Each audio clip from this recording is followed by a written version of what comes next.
All right, ladies and gentlemen, we are live on a Tuesday night here, a crazy Tuesday night. We're just ready to get going. We got a lot of directions to go tonight. The NBA free agency is started, and we do also have a crazy album anniversary to get to as well. So we're just ready to jump right in. It is what it is. I feel like both episodes this week could just be the same thing. We could just do reasonable doubt, twice, two anniversary episodes. I'm sure free agency with the NBA. There's going to be a lot of things to get to as well too. And obviously free agency moves that haven't even happened yet are going to be dominating the headlines. What do we mean by that? Of course, we just know the fact that now LeBron is officially a free agent. I mean, it is what it is, right, Chad? I mean, some people we know in the media are going to complain, but every step of the LeBron path is a story. It is what it is. Some people are just like that. I mean, we've got a music album situation to get to tonight.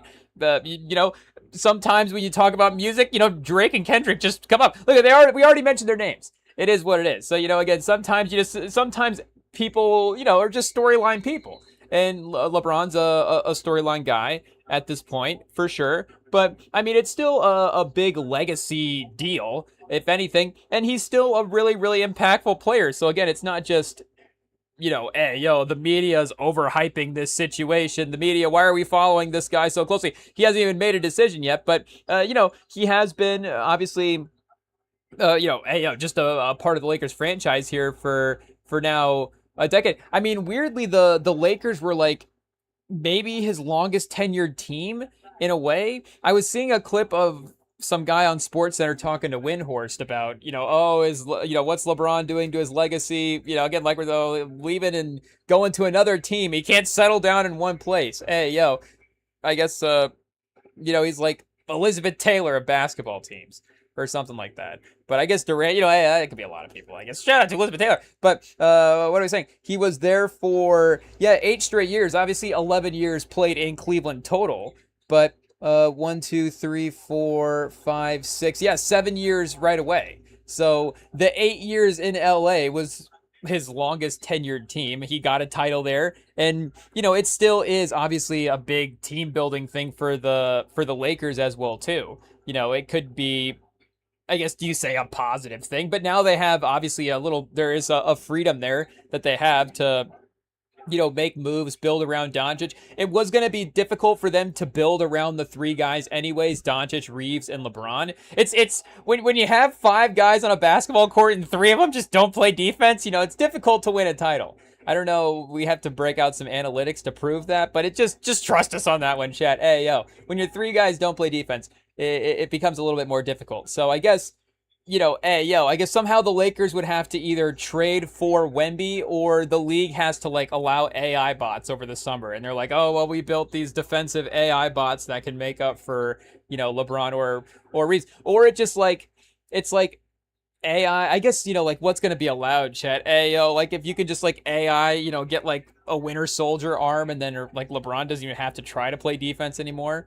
Or something like that. Though, I mean, we know LeBron's already got the Super Soldier Serum, but I don't know, we have to pause or not. But either way, again, obviously there is a Lakers side of it that is interesting as well too. But again, he is still an important guy, and hot take, LeBron. And I think in free agency as well too. Sometimes you got to do the journalism live, chat. It is what it is. Pause. We got to look up and see who is even a free agent this year as well. But I guess, and Kawhi did just, Kawhi got traded. Who else got traded that we have to mention? Ja got traded. So, like we said, there's a lot to get to here that has already been happening. But for, the moves that haven't happened yet, I guess Trae Young opted out of his contract. So he was a free agent there. And some of these people, signed extensions as well, too. Pause. Was Dosunmu, an actual free agent? Or I think they may have restructured that contract. Oh, I guess, he was a free agent. So, is LeBron going to get 5 years, 112? I guess LeBron's going to get more than $22 million a year. I would assume, maybe. But, Trae Young's still getting 53 from the Wizards. Austin Reeves also, again, the salary cap is another thing as well, too. Paying 3 guys that don't play defense is, a little bit of an issue there. But Kobe White just also re-signed. We were talking about that with the LaMelo trade. Kind of the sneaky reason why they do that trade is, they bring in Kobe White in the trade deadline. Was it the trade? It was the trade deadline last year. I believe that they traded for him. But what are we saying for just other free agents? Again, those are good impact guys for sure. And I guess, again, the team building thing of it with Austin Reeves versus LeBron, I guess, I looking at 46 mil for Reeves again. Obviously, we really like Reeves for sure. Obviously he's just got a very additive offensive game. Like, it's doesn't take away from too many players. You can up his scoring if you need him to at times, and he does compete. But obviously he just gets picked on defensively a little bit, and we're not gonna take away a guy's paycheck as well too. But from a salary cap standpoint, maybe there is some other moves that you could be making. I don't know. But again, obviously you got I guess re-sign him there as well too. But just for the names that are available, and I guess these are all the re-signed guys as well. So we actually need to look for the available guys. That's would actually help us with the list as well. So yeah, James Harden's the number 2. This is sorted by the previous contract as well. So there may be some guys that are up for more money here, or whatever, that are just not going to be equal to the list as what their like free agent ranking would be. Like obviously Igor Dedham, a restricted free agent, like he's probably higher up on the free agency list, right? Maybe Benedict Mathurin though, could be another example. But again, it's not like a stacked free agent class. That's for sure. And the trades are more difficult to make. I mean, the summer when the teams, the teams just have the free agents and their books get cleared a little bit, then there is moves that can be made there, and then kind of the free agent signings made around that as well too. But again, and I guess the rest of the free agent class is just old as well. So maybe it says something with this second apron about people being re-signed as well, and the mechanics of that. Because again, just everybody on the market right now is like, hey, well, I don't know, terminology, but 41, 36, 34, 34, 30, 33, 33.9 for Tobias Harris, so 34. Anthony Simons 27, John Collins 28, and then Draymond 36. So it's hilarious that this is the group of guys as well too. I guess it's not like LeBron's been a trade market guy, but the free agents, the free agency market, even going to Kuminga, I guess by the time we get to Vooch, Powell, like Colin Sexton, like again, those names are out there, but those aren't like the classic trade machine names. But James Harden, CJ McCollum, Chris Middleton, Porzingis, Tobias Harris, Simons, John Collins, and Draymond. I mean, these guys are up for the trades every year, Chad. Hey, yo. So, again, free agency is a little bit of a different thing. I guess, it's maybe that's, I don't know where the LeBron Venn diagram fits over there. Like, because there was like I guess the post that I saw on Instagram that was LeBron told Rich Paul to gauge like league-wide interest, and it's like ask everybody. It's like when they put out the contracts for John Wick at the end of John Wick 2, and LeBron's just like ask everybody ask all the assassins, I guess, to see if they're available. But again, maybe there is a little, not to say that again, like people don't want LeBron, but just the little bit of maybe you have to gauge the situation. It's just not like a instant, it's not an instant yes. Obviously, the way it would have been in the past, or the way it just would be with some sort of even lesser contributor guys right now. Like if you could just like get Josh Hart on your team for whatever his contract is right now, like you're gonna do that. Again, that's obviously a little bit of different scenario at that point. And I guess, are you not thinking about that? Or like, okay, we're just cutting our starting power or our starting small forward for Josh Hart easily. I'm not saying that, but it's like, okay, like, yes, we'll add Josh Hart. We're not going to get worse there, especially if it's a favorable deal. But, and, LeBron is still pretty much there. Like if it's the Spurs, obviously, hey, like we're not going to, sit here and think about it too much. Like it's LeBron. It's a great move. We're welcome to San Antonio. We're glad to have you. But, and it will be interesting, I guess, maybe he is more likely to go to the small market this year, because I never would have thought that, and, we were talking about this, obviously, he made some comments about, maybe some destinations that, I don't know if he was saying that he would want to go there, but he was definitely, making some headlines for commenting on some NBA cities, and, we were, obviously, there's lots to be said there for sure, but, again, there is also the side of it where it's like, LeBron is just in general one of like the two most famous people in the world, two most famous people, but just like one of the handful of the most famous people in the world. So there is the side of it where, obviously, maybe, being careful with your words and what, you're talking about is obviously important there as well, too. But just from where he's at from a, mindset, what cities he wants to play in, like I would assume, like, yeah, it makes sense. Again, he left Cleveland for Miami. He went back to Cleveland because Cleveland's his hometown. It's not like, and it's like he did get drafted in Cleveland for sure, but again, it's not like he just got drafted in Cleveland. Like he's literally the kid from Akron, so it's like it's in his in his DNA to be playing basketball in Cleveland in some type of way. And then the fact that he never he talked about this with the decision as well too, but the fact that he never left for college, I don't know if that means that he doesn't go back to Cleveland then at that point. But I don't know. Maybe he just gets more used to leaving at that point. I don't know. But either way, for him again, it's not like he was always seeking out, just the random best basketball situation, if that makes sense. It's not like he's like, oh, look at Utah's looking pretty good all of a sudden. Like, and obviously, I guess the best basketball situations can be in major market teams. But, again, it's not like even kind of Houston, Phoenix, like we were saying, Denver, like that, obviously being respectful to all the cities and all the tiers. But if, you're kind of talking like that B tier city for the NBA, again, it's not B tier city, but I'm just saying, if we're talking like Lakers and the Knicks as just like these supreme franchises, and maybe Golden State is a little bit in there now as well too. Chicago maybe a little bit, but obviously it was more MJ Chicago, and then just kind of the runoff of that as well too. I mean, yeah, D Rose did bring it back a little bit, but it's still not the same. It's still a little bit more in the Phoenix, Houston, Denver tier.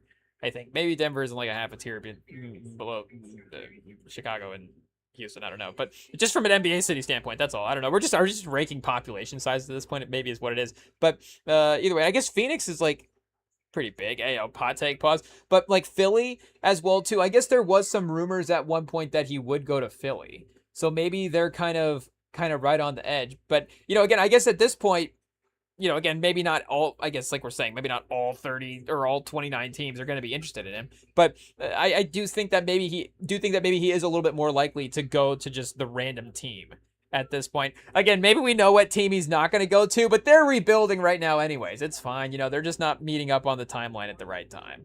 So, again, there's a world where, obviously, Ja Morant's still there. Who are we talking about? But, and again, obviously, like we're saying, LeBron was, voicing his opinion pretty clearly on Twitch, a little Twitch golf game for, 40-year-old LeBron out there. But what are we saying for, if it's like Ja and Jaren Jackson and Desmond Bane, they're all still cooking like they were back in the day. Like, make no mistake, LeBron's just there.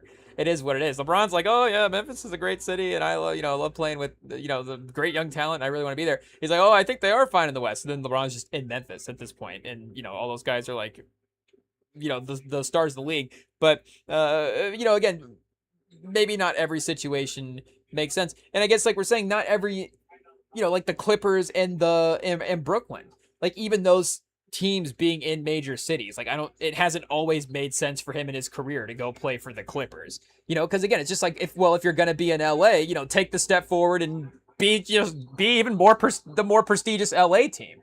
Hey, it's, again, it's same with New York. It's like if you're going to be in New York, just be in the better New York team. Again, I guess, and it wasn't even always the better basketball situation. I mean, it would have been with LeBron. They would have attracted more talent as well, too. And, he would have demanded a couple trades for some guys, they would have been fine. But, again, it was never like LeBron's going to go play with the Brooklyn Nets. And, again, they're probably off guess where he's not going right now? He's not going to the Brooklyn Nets. So we can cross them up. I guess where is he not going? Like, I feel like, I mean, Brooklyn would definitely take him. And, pause. And like we were saying, Memphis, shout out.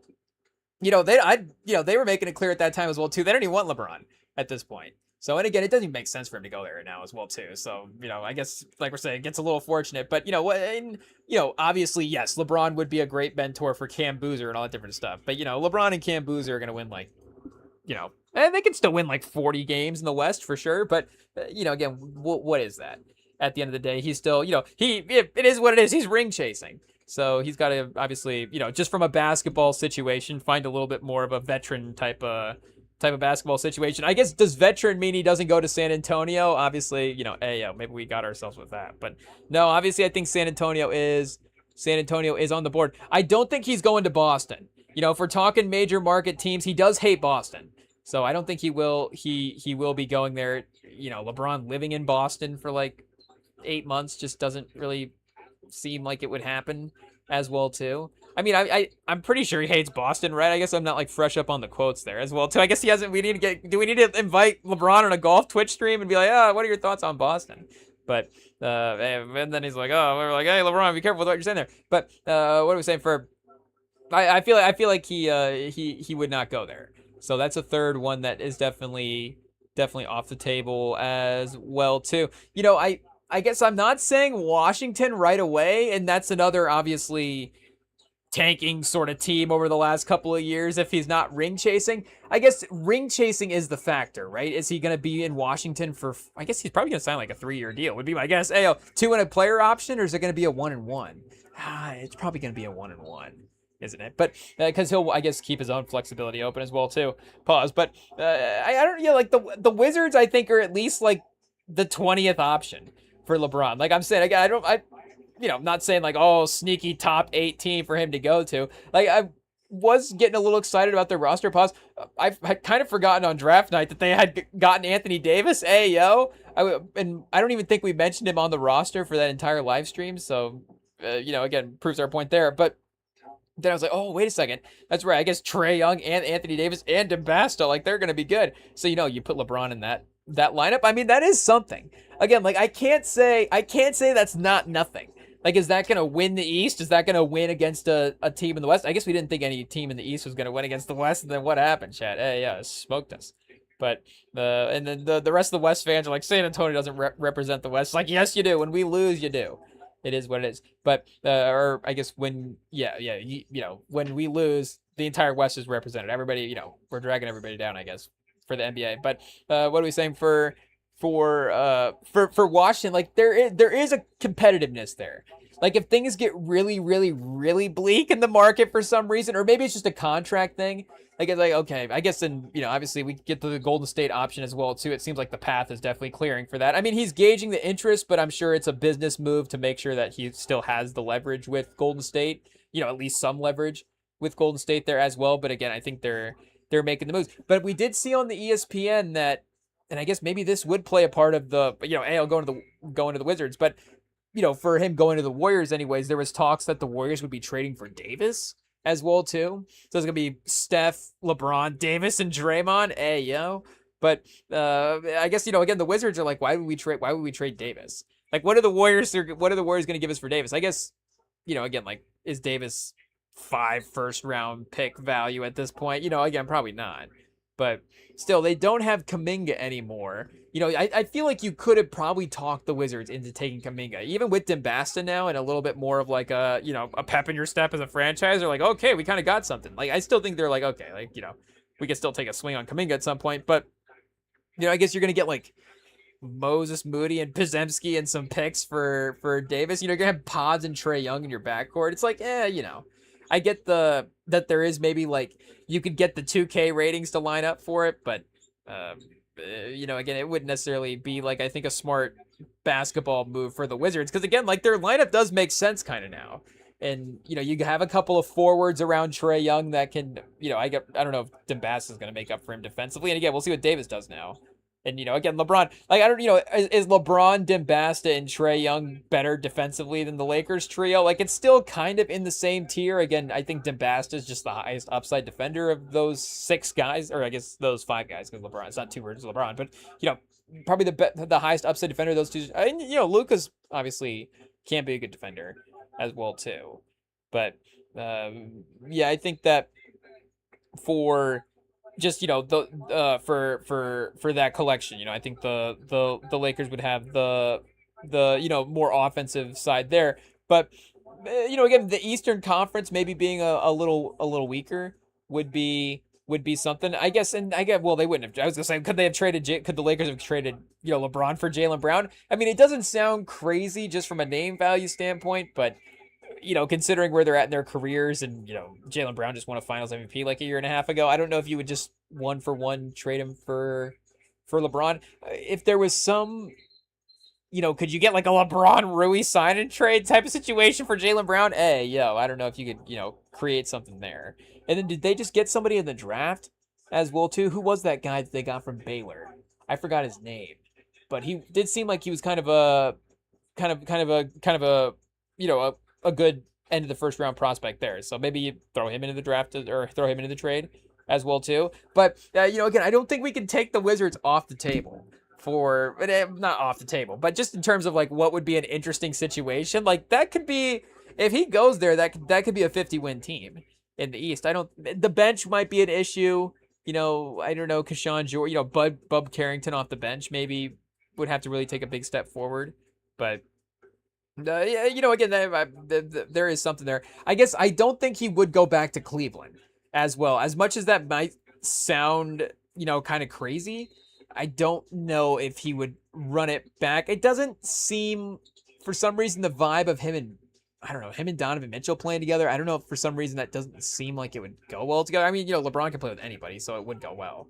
And Mitchell's pretty versatile at playing off of other, ball dominant players. But in Mobley, I don't know, something about this version of the Cavs just doesn't seem like it is like and I don't know, is the fan base, it's different. Like he achieved the ring, he achieved the promise. I'm not saying again there's not an attachment there that the city doesn't love LeBron or whatever, but I don't know if the city's like begging for LeBron to be back as well too. And does LeBron want to risk not risk a mid-season, but again, maybe he wants to kind of, he just wants to end his career away from Cleveland. He doesn't want to have like a last season in Cleveland where it's like, oh, remember that season where he looked old in front of his hometown or something like that. Again, I don't think he would stick around that long, but just in case it like happened in the season and he's like, oh, I'm slipping, I can't help it. Again, I've fallen and I can't get up, but it's just his stat line.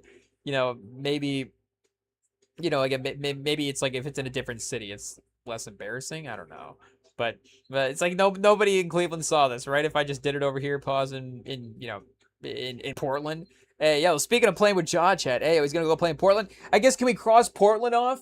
Again, they would be in the Washington, or they're not in the Washington tier. Maybe Portland in the East is in the Washington tier. I'm not sure. They did just trade Jeremy Grant in the Jaw trade, though, Chat. Hey, what does that say about Jaw? Or like, they just gave up Jeremy Grant for him. But, and Chris Murray is a pretty good get for the Grizzlies as well, too. But Scoot, LeBron, and Jaw, Chat. Hey, speaking of no defense, that's it. So that's why it kind of has to be, like, if it's not, it has to be Golden State for the commercial value. Like, I mean, I guess LeBron and Steph is awesome together. And, again, I guess, well, do they want normal people to go to NBA games this year? Because I guess we can't say that. But, no normal person is just going to be able to get into a LeBron Steph Curry game. It's going to be like all $3,000 tickets. Like, I guess I'm saying myself, like, hey, I want to go to well, I guess, hey, we can't say that, Chad. We don't want anybody else to get the idea to buy tickets. Tickets are going to sell out. But, hey, it's like if I want to go to a LeBron game next year, I kind of don't want him to go to the Warriors because it's just going to be too crazy. Like, it's like, go to Phoenix or something. Go to somewhere where it's like going to be hyped up, but not like going to just, hey, price us out. Because again, if it's him and Steph, there's no way. I'm done. I should have started saving when the rumors started like 6 months ago, honestly. I knew it when it happened. And with this economy, Chad, I was like, hey, we got to start putting money for these tickets away now. It is what it is. These are going to be worse than the finals. I guess the finals were like, in MSG, were like $11,000. I guess, we're not going to make the trip out to Golden State to see LeBron. I don't think, but I guess the home game, I don't know if that guarantees something. I guess maybe it would be Spurs Warriors in San Antonio might be the move, but again, that's just going to be crazy. That's going to be Steph and LeBron on one team and Wemby and Castle and Harper on the other. It's going to be $17,000 tickets. It's just gonna be like, okay, more, can I just like, get an advance on my salary? I guess, AR hourly payment, like just clock me in for like the next 145,000 hours, and then maybe I can, get that as like an advance payment for some of these NBA tickets. Hey, because he's gonna be playing the one, more high valued techie franchise. I guess the Lakers are still like the most high valued franchise, but the Warriors are right there. And it's just, again, like Silicon Valley. Everybody, I don't know if the value of the team, it's like the value of the team or the value of the fan base in the arena. Because like the Warriors is like, hey, yo, just again, all the, Silicon Valley people are just at the games now. But, especially with the move and stuff. And like we're saying, literally the Warriors have already had experience with pricing out people. So, they're going to bring in LeBron. I'm done. I should have gone 5 years ago. Is really what I should have done. But to a LeBron game, I should have gone 10 years ago. Should have been going every year for the last decade. Is really what should have happened. But either way, for what are we saying? Chet, the regrets are already starting to set in. It's like he's leaving the Lakers. I guess is like the sign of the end. It is what it is. But we have to put the Warriors are like the top two option. Probably not number two. He's probably going to be on the Warriors, and we're probably going to be watching all 82 of the LeBron games. I guess he's not going to play in 82 games, but. We're going to be watching all 56 of the LeBron games next year on TV. Hey, yo. And we're just going to be looking at, like, oh, look at that empty $9,000 ticket right there that we could have got for, saving up, some smart investments. Can we just, like, get some Bitcoin or something, chat? Slide it, hey, yo, somebody slide in our DMs with some Bitcoin. Hey, yo, that's what we need right there. Some old DM Bitcoin. Hey, yo. That'll help us get these tickets. We're really going to be surfing the value on the poly market. Like, what are we going to get crazy odds on next? To just, like, okay, we're really working toward these NBA tickets here. What are you doing? I'm, really playing the odds on poly market. I can't even say that. Now it sounds like we're doing an ad for poly market. Hey, yeah, we're not. But, I guess we got to find some way. We got to find some way to, turn our, ability to get these NBA tickets into something next year. If he goes to the Golden State Warriors next year, which is probably what will happen. I did say Phoenix earlier. Phoenix would seem like a fun city team for him to be in, but it does seem like it may be just a little bit too far of a step back. And I guess just in general, like saying teams in the West is a whole lot different than teams in the East. I mean, the West isn't a little bit of a, do you say, kind of a Golden State, San Antonio, monopoly at this point, with both those teams just kind of being at the top of the conference. So, I mean, it is what it is. We hate to be biased, but San Antonio is probably a top 5 option for him at this point. Again, the commercial value of Golden State maybe is a little bit too much, but I mean, Wemby and LeBron on the same team is like 93% of Wemby and Steph at this point. You almost, and it would it be like a first in NBA history where it's like the former face of the league is like on the team, the former face of the league, ayo. But it's like the passing of the torch situation for who is going to be leading the NBA going forward as the number one player personality situation. Like obviously Jordan and Kobe, Jordan and LeBron never played on the same team together.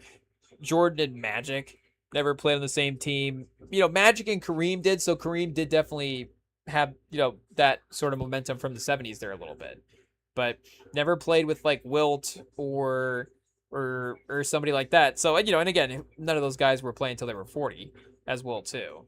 But there would definitely be some again historic stuff to that pairing there as well too. And it just doesn't seem like he would go. Hey, why are we saying he just wouldn't go to OKC, right? Hey, yo. That's not quite like, speaking of OKC, it's not quite like Durant going to the Warriors, but it is going to be, almost equally as sickening if I wake up and see that notification where it's like LeBron signs a 1-year, $43 million deal, a 1 year or a 2 year with the player option, 70-some million deal with OKC, 79. And it's like, okay, whatever, it gets like $82 million deal or something like that. It's like, that's that's a bummer at that point. Houston is interesting. I guess can we just like bet on Texas, chat? Hey, yo, LeBron's going to Texas to retire. Hot take. But I guess is that the Phoenix joke that we should have made earlier? Oh, he's got to play in Phoenix because he's going to retire next year. But again, Dallas with Cooper Flag is something. Merez Johnson, and Dusty May. Like, we can't underestimate the Dusty May piece of it. If Jason Kidd was still there, hey, would he go? I don't know. I guess he did like Jason Kidd on the Lakers. So there was almost like a, are they hiring Jason Kidd because they're trying to get LeBron? I almost want to say that was like a little bit of a thing there for a while. But, again, like playing with the, an up-and-comer like Cooper Flagg is definitely, a perfect opportunity for LeBron to delegate some stuff there. But Lively, they do have a pretty talented roster. The only thing would be just San Antonio has just been more proven at this point with making a finals run anyways. And Houston, like we said, is also interesting as well too. I don't know if they would have to sacrifice, but we just watched Midsommar. Is that why it's on the mind? What are we saying? I don't know if they would have to, it would have to be an either or for LeBron or Durant. I guess Durant's not like a free agent like we're seeing actively. So, again, we're just assuming, I guess, that he could sign with all these teams. Maybe sign and trade potential is there for all of it, because then you do have the Van Fleet piece of it. Could be interesting. LA getting a little something back. I mean, that would definitely be a real piece to some degree. I mean, you're not better because you got Van Fleet over LeBron. And, again, that is just now you're pushing off, again, even though LeBron, if you're going to have to pay a guy, then, might as well pay LeBron, who's going to, still be awesome, but also, just bring other things to the table other than just on the court stuff as well, too.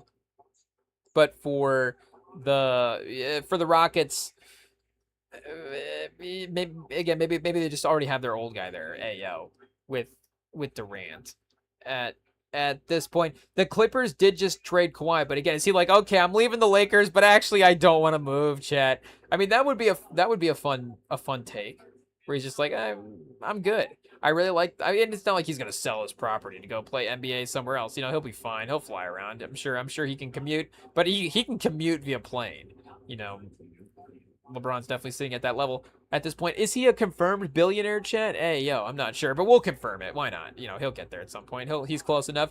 I guess we haven't considered Denver yet at this point, and I don't know what that move would be. Would it have to be Aaron Gordon for, LeBron? Would it have to be, it wouldn't be Jamal Murray. It wouldn't be any of those main guys. You'd be hoping to add him into the core there and not have to switch anybody out. But him and Jokic would be crazy. Obviously, outside of him and Steph playing together, arguably the two smartest players in the league would be teamed up at that point. So, again, just having an IQ guy like Gordon would help as well, too. And you're still going to need, minutes management there with both of your stars, with LeBron and Jokic. I mean, Jokic is a tank. He can definitely play for sure. But you're just gonna need to be a little bit more smart with how you manage both those things there. I guess, did we rule out? We didn't even mention Sacramento, chat. We didn't even mention Sacramento because it didn't even need to be mentioned. And I guess Milwaukee, we can cross off Milwaukee as well too, because they did just trade for Giannis. I guess the Would he return to Miami rumors are definitely out there as well too. And people have been talking a lot about the all-time Miami team now that they've got Giannis. So basically, and it's more so the guys who have played for Miami, which is, yes, the same version of it. But the all-time Miami team is a little different because, again, it's the best guys who have played for Miami, but it's like while they're playing for Miami. So the example, I guess, that I'm trying to build toward here is the post that I saw had Shaq there. So like the best version of Shaq in Miami was still really, really good. Still like a first team All NBA, MVP conversation type of guy, but was not, and that was for one season there. I guess, he was still really, really good, but not at the peak of his powers. Lakers' most dominant player we've ever seen in, NBA history at the center spot type of powerful for a while. But, again, so it's that, is it if you're building the all-time Heat team, are you getting the best version of Shaq just because he played for the Heat? Or do you, again, have to get the best version of the version that he was on the Heat? And, another team to use as an example, maybe we should mention this as well, too. This is another one of the things that I was just, dying to mention right off the top. But, pause. But the classic game that we have on in the background, just tune in all summer, chat. We're going to be running classic games. I guess in our own background. It is what it is. I don't know if that's a pause or not. But, we'll keep you updated on what's going on there. But because of the LeBron news, we were like, well, let's go throw on some classic LeBron. Let's go all the way back to the 2020 finals. And, watch, I guess classic Lakers LeBron is what I was going to narrow it down to there. And then when I searched 2020's finals, the YouTube recommended an even more random Heat versus Clippers game from the Heatles era. And I was like, okay, well, I guess I do kind of want to watch some Dwayne Wade, highlights as well too. Kind of peak of the powers Blake Griffin. Like who's more fun than peak of the powers Blake Griffin? So I was like, oh, okay, I guess they got us at that one. Instead of watching Lakers versus Heat finals, we're watching a Heat versus Clippers, just regular NBA Wednesday game from back in like 2012. I think this was before the Clippers had Doc Rivers as their head coach, because I did not really remember, and I guess it's kind of at that age as well too, where we're just obviously the watching the games, but still just the following the day to day, like, oh, who's this guy's head coach? Who's everybody? What's going on here? But they had Vinny Del Negro as their head coach, so I didn't even remember him being their head coach before Doc Rivers. But again, in that LeBron Heat era there, so maybe he was just subbing in for Doc Rivers tonight. I genuinely don't know. So, but either way, because I think Doc Rivers was there for a while, but maybe he was there for a while, after 2012, if that makes sense. Ayo, hot take. But what are we saying for? I don't remember where we got off there. For the Heat era. Oh, the Clippers. This is what I was gonna bring up. The Clippers are one of the best examples of this, of guys that have played for the team but have not been good, or should we say one of the more extreme versions of this? And one of the more extreme names in this example would be like Bill Walton. Like Bill Walton played for the Clippers, but was not really that great on the Clippers, if we could say respectfully. Rest in peace. Obviously, he was able to go to Boston, I believe, after that, and rejuvenate his career as a sixth man there, find a little bit of a more accommodating role for some of the injuries and stuff he had been through. But again, there have been some just crazy players that have played on the all-time Clippers teams that have not been the best version of the Clippers at all when they've been there. And I guess, you're talking like, okay, did a guy play like 9 games? Was he on the bench all year? Was he there for like half a year and then got cut afterwards? Like, yeah, I feel like you have to be at least like 2 full seasons to be considered in like an all-time team sort of situation. Hey, like that's not too much to ask, right? You played literally just get to the baseline of multiple seasons with a team, and now we can talk about you in the all-time team type of conversation. But New York was in this for a while as well too. It almost became a little bit of a running joke there, that, and maybe we make the jokes again if LeBron goes there again, but it was a little bit of a running joke. It's like they're gonna get the superstar like 2 to 3 years after the superstar has been good. So, and I hate to now name drop people after that comment, but they're like when they like signed Derrick Rose, for example. Like Derrick Rose on the all-time Knicks team, chat. Jalen Brunson to the bench. It is what it is. Derrick Rose and Walt Frazier are our starters. I'm telling you, because it's only because our sixth man. We need Brunson as the sixth man, right? So we're gonna run a little 3-guard situation at the end of the games. We'll play can we not play Brunson, Walt Frazier, and who's the other guy that we just said there, chat? Brunson, Walt, and Derrick Rose. Brunson, I was like trying to think through Knicks history, but again, it's because he wasn't, he was literally absent. Chat was missing games at that time. I think maybe some stuff was going on though, so we don't want to be too critical. But I mean, what I mean by missing games, he was literally missing, and he was also missing games, because I forget that did they have to like call the police and be like, hey, we can't find Derrick Rose anywhere. And they're like, oh yeah, no, he's out, hanging out. But either way, like for the Miami all-time team now, I guess adding Giannis is, I guess pretty important to that. And they are still, hopefully getting, like we're saying, at at least a couple of peak years here. Like I don't think he'll go down, hot take, as like the best Heat ever at this point. And that is I guess Dwayne Wade. I was gonna say that's a little more open-ended. It's Dwayne Wade, right? LeBron, again, if we're talking about the best runs that anybody ever had with Miami, LeBron's 4-year run with Miami is the best run in franchise history, but Dwayne Wade is, the star of the franchise, and did have, luckily, the ability to bring that first title to the Heat.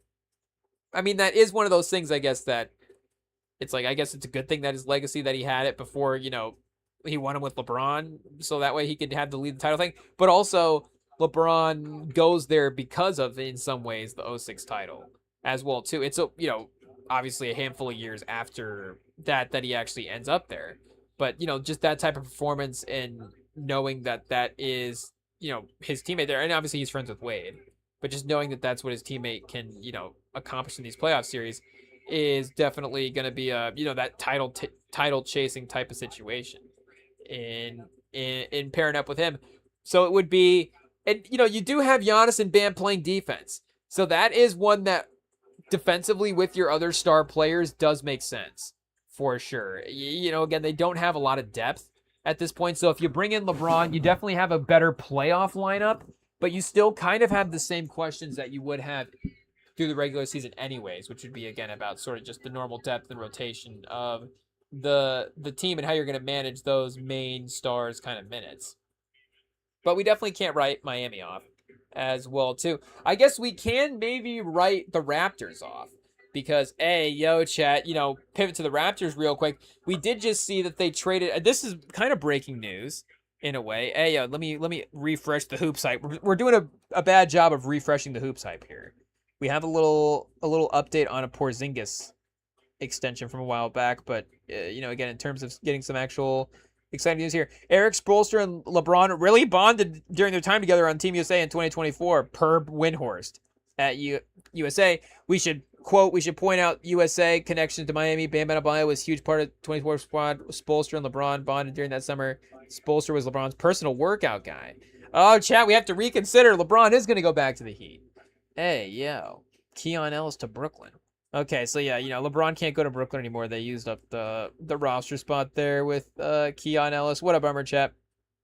Lakers expected to get Mamushvili and Quentin Grimes. The whole league is operating if Mamu and Quentin Grimes are gone. That's per Jake Fisher of somebody, chat. On hoopshype.com, they've got that quoted out right now. The Lakers are expected to land Sandriv, Mamushvili, and Quentin Grimes per Jake Fisher. The whole league is operating if Mamu and Quentin Grimes are gone. So, I don't even know what that means. The league is operating like Mamu's off the board. Like the league has to reshuffle their free agency rankings now that Quentin Grimes has been signed by the Lakers. Like, oh, chat, the first domino has fallen. Quentin Grimes is off the board. It's like it's like Game of Thrones. Like Quentin Grimes is like, I guess we don't know anything about Game of Thrones, but I feel like it's like a sequence that kicks off the battle in Game of Thrones, whatever it is. See, the problem is, do we shout out the old Midnight Boys on the old Midnight Boys over there on the Ringerverse channel? Shout out, doing good work over there, and they're covering the House of the Dragon show. So, again, the problem is we're not watching it, but we do like listening to the Midnight Boys. So I'm listening to them talk about Game of Thrones, but I really have no idea what they're saying. So I want to make a Game of Thrones reference, but then I realize again, I have no idea what's going on. I've only heard other people. I literally this is what what's come to. Pause. Pods chat. We're not listening to pods about things that we like anymore. It's just let me just listen. Let me overhear a conversation. Let me just drop in on these guys talking about something I have no idea what's going on. But either way, for what are we saying? For I guess what the House of Dragons first domino. I guess the reference, House of Dragons did take place before Game of Thrones. Okay, so we got that part down, and then that leads to Game of Thrones. So that's the domino, right? That's the problem is that's just one. We're just pushing over one big domino. The show is all the tiny little dominoes that fall. Though, maybe, I don't know if we're saying spoiler alert or not. This might have been one of those, I guess, again, for not knowing anything about Game of Thrones, this might be a little red wedding-y with the last episode. It seemed like maybe not necessarily, again, with the overall sort of event of the season 3 start, but at least there was some things that happened that obviously, maybe sort of emotionally resonate in the same type of way.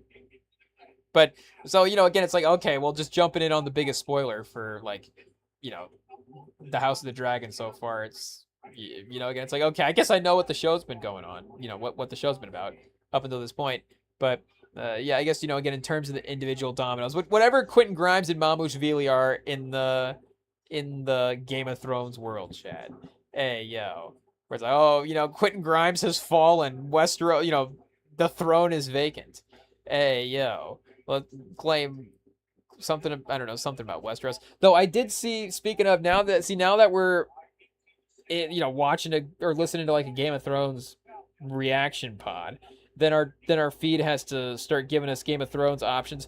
I did see one page that was Game of Thrones stat lines, but it was posted they were ESPN posts. So it's Daemon Targaryen, 52 kills, 42 assists, 30. I guess I don't know if they have rebounds in Game of Thrones or whatever. But I thought for sure I'd save this, chat. I could have sworn once again I didn't save. So I always remember things I don't save, which I guess maybe that's a good thing actually, because then that's the point of saving it.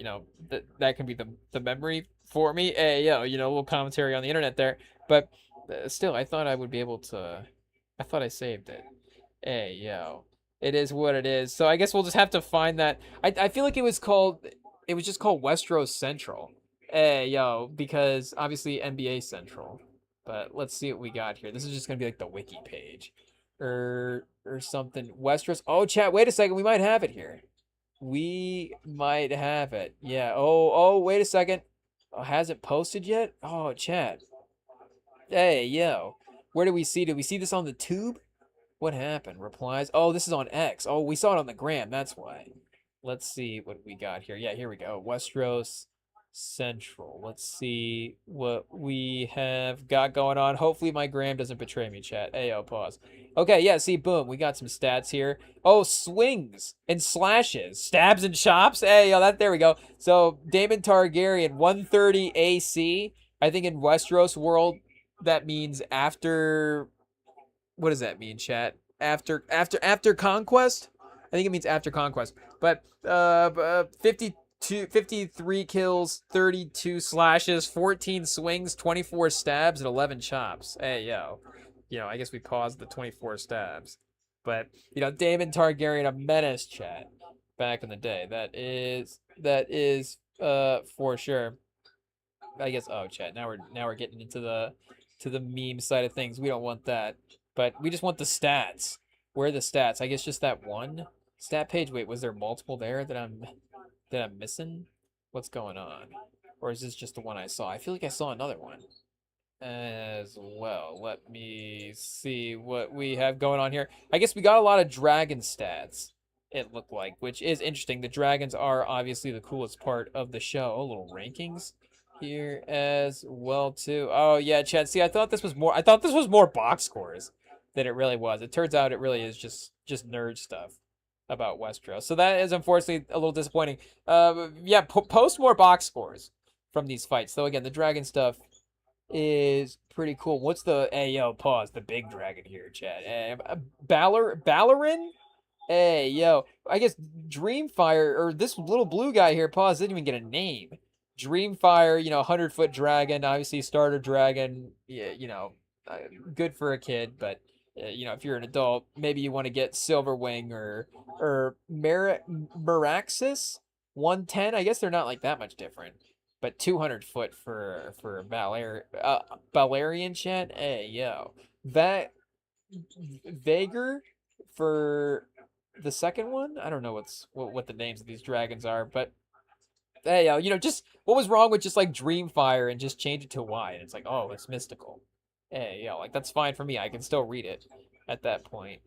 But we might even be reposting some content here in chat. Not to call out Westeros Central or anything, but yeah, it does seem like unfortunately, we do only have the one stat line to look at this point. But yeah, anyways, it is an impressive stat line. So you do have to give him credit for that. Oh, is this the timeline here, Chad? Hey, I mean, who was the guy that cooked this up? Was this Martin? George R.R. Martin, or is he Lord of the Rings? No, Lord of the Rings is somebody else. But George R.R. Martin, I mean, who does this? This guy just sits down and just like, let me just pound out, pause 10,000 years of backstory for this country real quick and just write this down. Just, we'll just make this into a little quick book. The White Walkers invade Westeros. The first men and children of the forest fight back. The wall is built. Aegon Targaryen conquers the Six Kingdoms with his dragon. The Iron Throne is forged. Oh, do we get to see that? That I guess because the Iron Throne is in the House of the Dragon show. Chat. Hey, there's another prequel right there. Again, I hate to throw out ideas, but could you get 6 seasons up to the building of the Iron Throne? You might be able to just get them. It's like, I guess, I don't know, because it's like I was gonna say, it's not like the pyramids where it's like, they're like laying, they're laying brick, chat. What are we saying? But, it's not like they're having to, do that type of same sort of situation, because it is, obviously impressive craftsmanship, but it's like all the swords and stuff, right? So it could just be, some guy collecting swords from all his enemy, or just, like they built all the swords. as well too. I guess do we have a picture of the Iron Throne? But it has the big walkway and stuff as well too, and it looks like it's got swords going in each direction. Obviously, the swords around the front there kind of make the back of the chair pointing downward, but the rest of the swords are pointing up. Gives it obviously the spikier look there.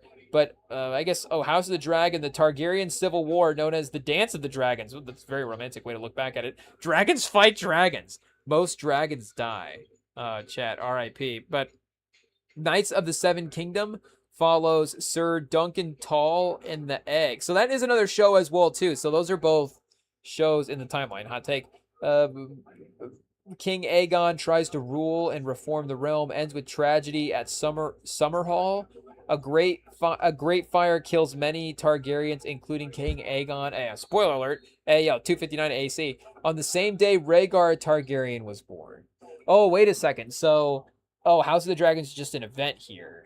No, wait, because Rhaegar's in the show, right? So wait a second. Oh, because this spans, I guess, some time, right? 101 to 132, maybe? I don't know. 15 years before Game of Thrones. Or wait, Rhaegar, they disappear. Oh, wait a second. I'm not reading that right.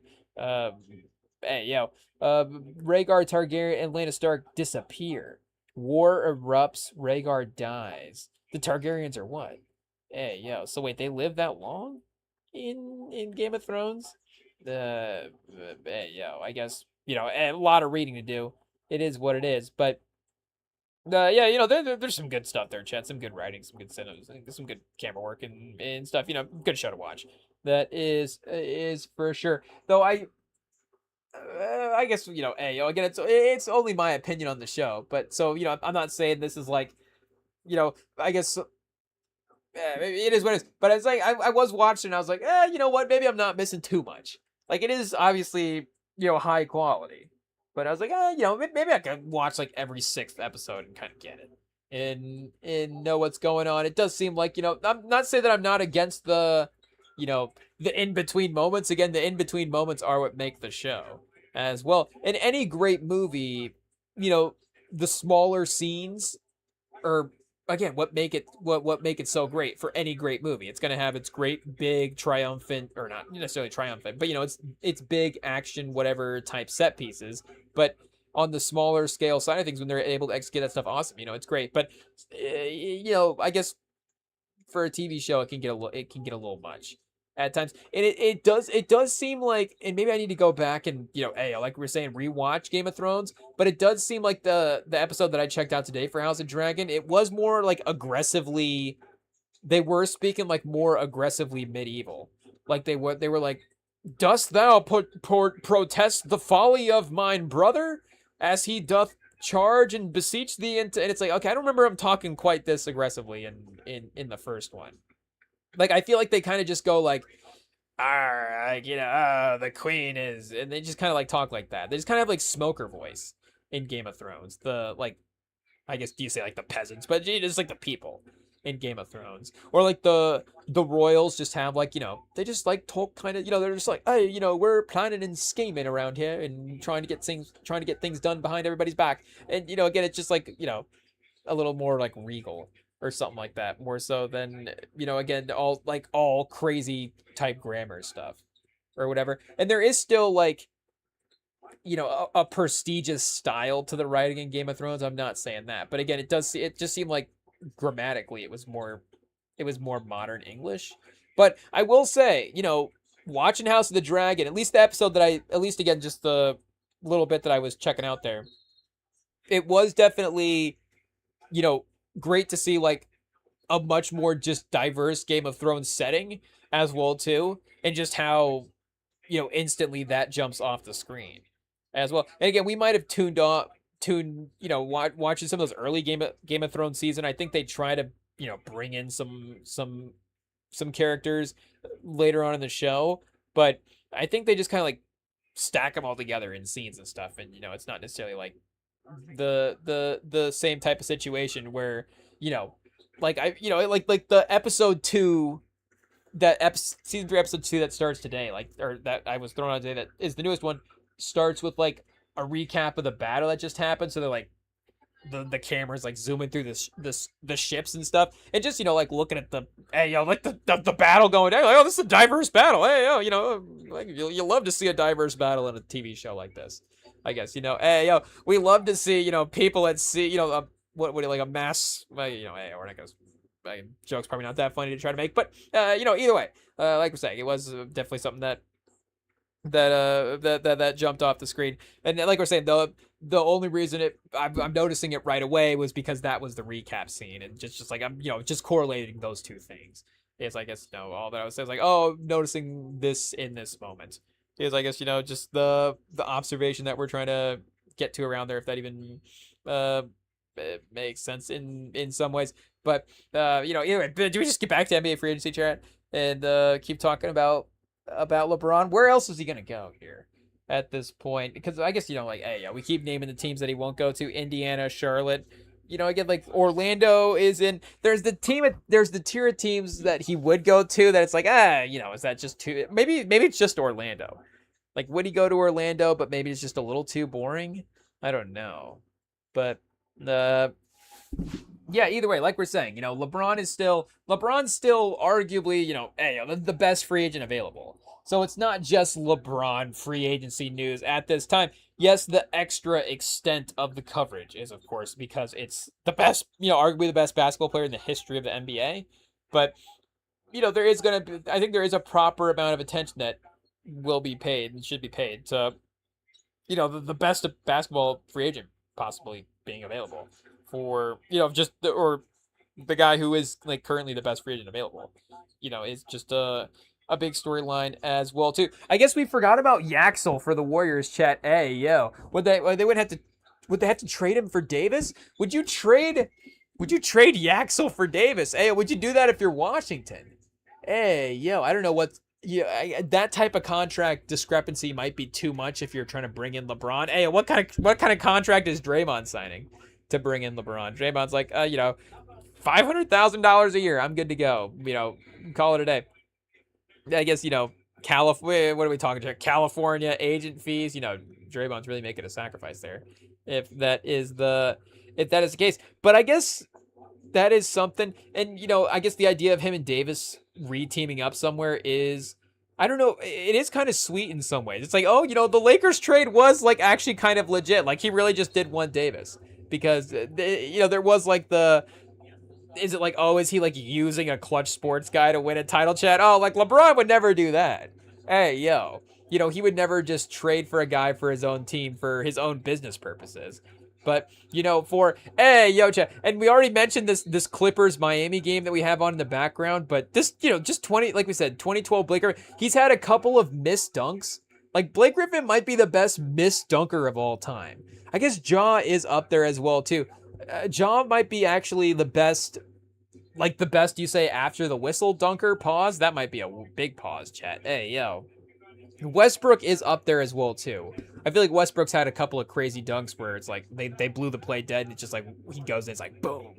Hey, But, Morant has an iconic. Honestly, Wemby's the biggest winner of the Morant fall off, because that would just be like an iconic highlight played every time they matched up. It's like, oh, Morant versus Wemby, and it's like, here we go again, Ja dunking on Wemby, which I guess they still might play that highlight.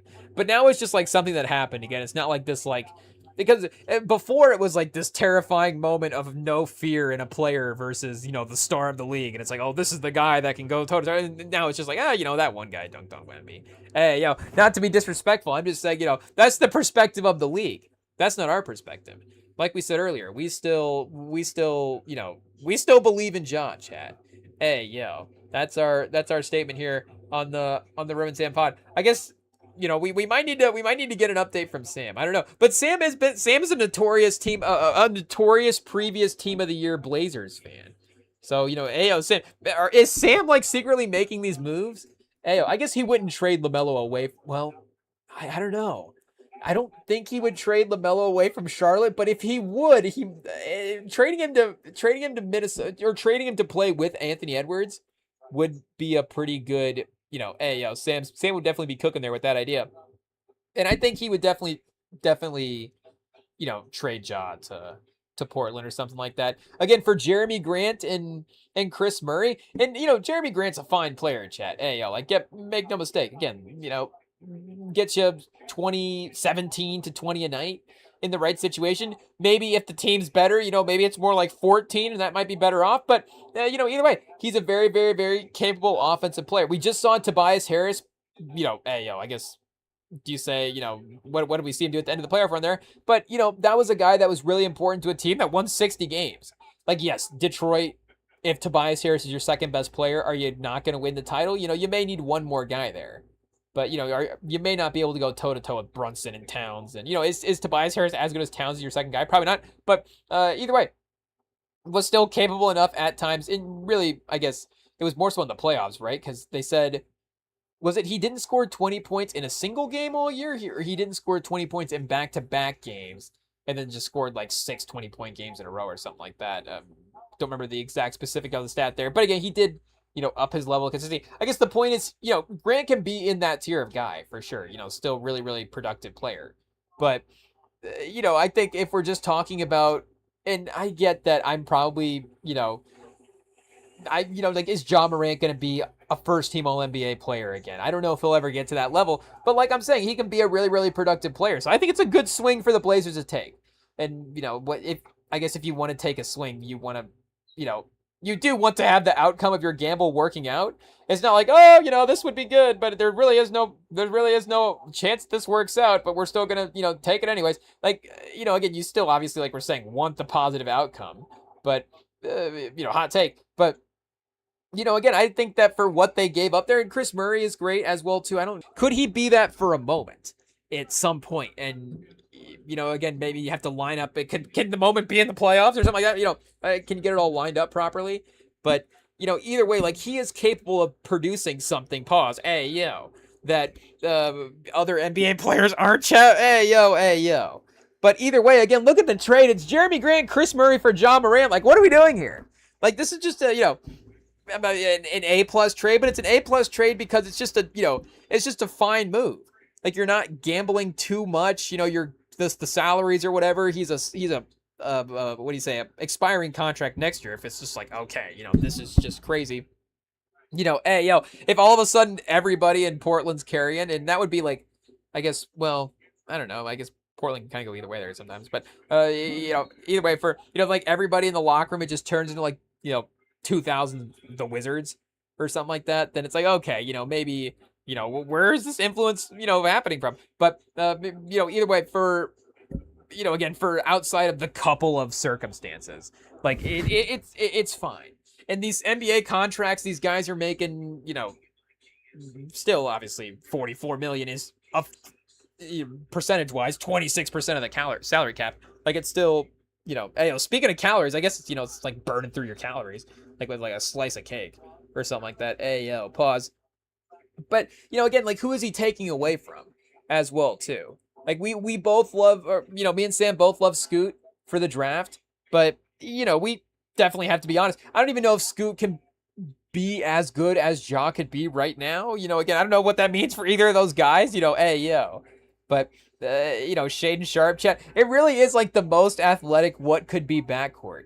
And I guess he does play into that as well too. You had Drew Holiday there last year, who was like a really good veteran, can still kind of, stabilize things if need be. So, Ja Morant and Drew Holiday as your starters, Shaden Sharp and Scoot Henderson off the bench. I guess you're even bringing back Dame Lillard next year. Like, this is fine.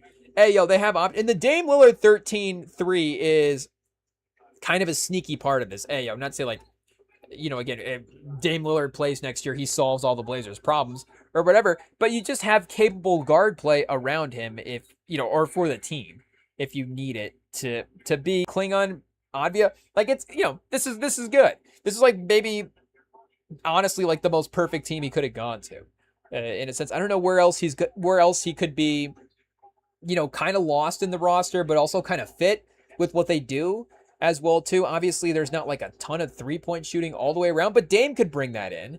Like Dame's gonna, it'd be a little interesting, obviously, like your backcourt guy next to Ja. Not a lot of wing perimeter threats, I guess maybe is the point that I'm trying to make there. But, either way, for a good roster, because otherwise it's like Sacramento, and Ayo, now we're gonna start, not to say anything, Ayo, now we're turning LeBron like, oh, we're never going to Sacramento, but no, again, Ayo, you live in Sacramento. Sacramento's a great city, beautiful city to live. We tell everybody to live in Sacramento, but for playing for the Kings franchise, for playing basketball, it's like we want to send Ja to Sacramento.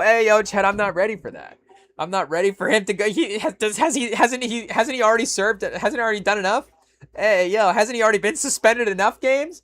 Now he's got to go to Sacramento. Chad, at what point does the punishment stop for Ja Morant for what he's done? Didn't the kid must have said something at the park that got him riled up. I don't know, like bad enough to send Ja to Sacramento. Like, it's like Escape from New York, Chad. It's like he's going to the prison. It's like, well, I guess now obviously if something happens, you'd be like, maybe just leave him in there. But what I'm saying, I guess it's like are like celebrities, being shot down over Sacramento, and now we have to send Ja Morant in to rescue him. Like, I don't know, what's going on there. But again, it's not like, I'm not ready to send Ja to Escape from Sacramento, Chad, and just banish him there. I guess Zach LaVine, Chad, But again, Zach LaVine, with all due respect, never had the playoff moments that Ja had. Like, I guess Zach LaVine maybe never had the lows that Ja's never had, but I feel like, not to say, well, I guess, this goes into a whole conversation as well, too, about, rewarding highs of people's careers. We could get into that with music for sure, about, get into a real conversation there. But, I guess, check the archives where we listen to Michael Jackson. We still think Ja Morant's a good basketball player. Just so many controversial takes here on the Remington Pod. It is what it is. But, that's what I'm saying. I think that this is a good, maybe Charlotte, but even Charlotte without LaMelo now. Like, there is a, what do you say, like a ball movement sort of vibe there. Like, again, like Brandon Miller would be a great addition for this Portland team, but he's different. I guess, now everybody on Portland's the same type of player. Again, you need some diversity there. If it's not, everybody a perimeter type of shooter, I guess, in, like a OKC type of way. But again, I guess OKC maybe is another team. I guess, what does it mean if Sam Presti doesn't trade for him? But they couldn't have worked in the contract as well, too. 26% of their salary going to Ja. So, again, it has to be that type of right on the tier type of commitment team. I guess Washington just committed to Trae Young. Would Washington have done some type of Ja Morant trade at some point if they're available? I guess not, though, because they probably, Memphis would have, again, probably, they didn't want just picks, though, right? They got Jeremy Grant and Chris Murray. Chris Murray was probably the get, though, that they were wanting, because Chris Murray is a former first-round pick in his own right. So, if you're not going to get any current first-round picks for him, get two former first-round picks for him, and Jeremy Grant and Chris Murray anyways, I guess is the maybe some of the thought process there as well.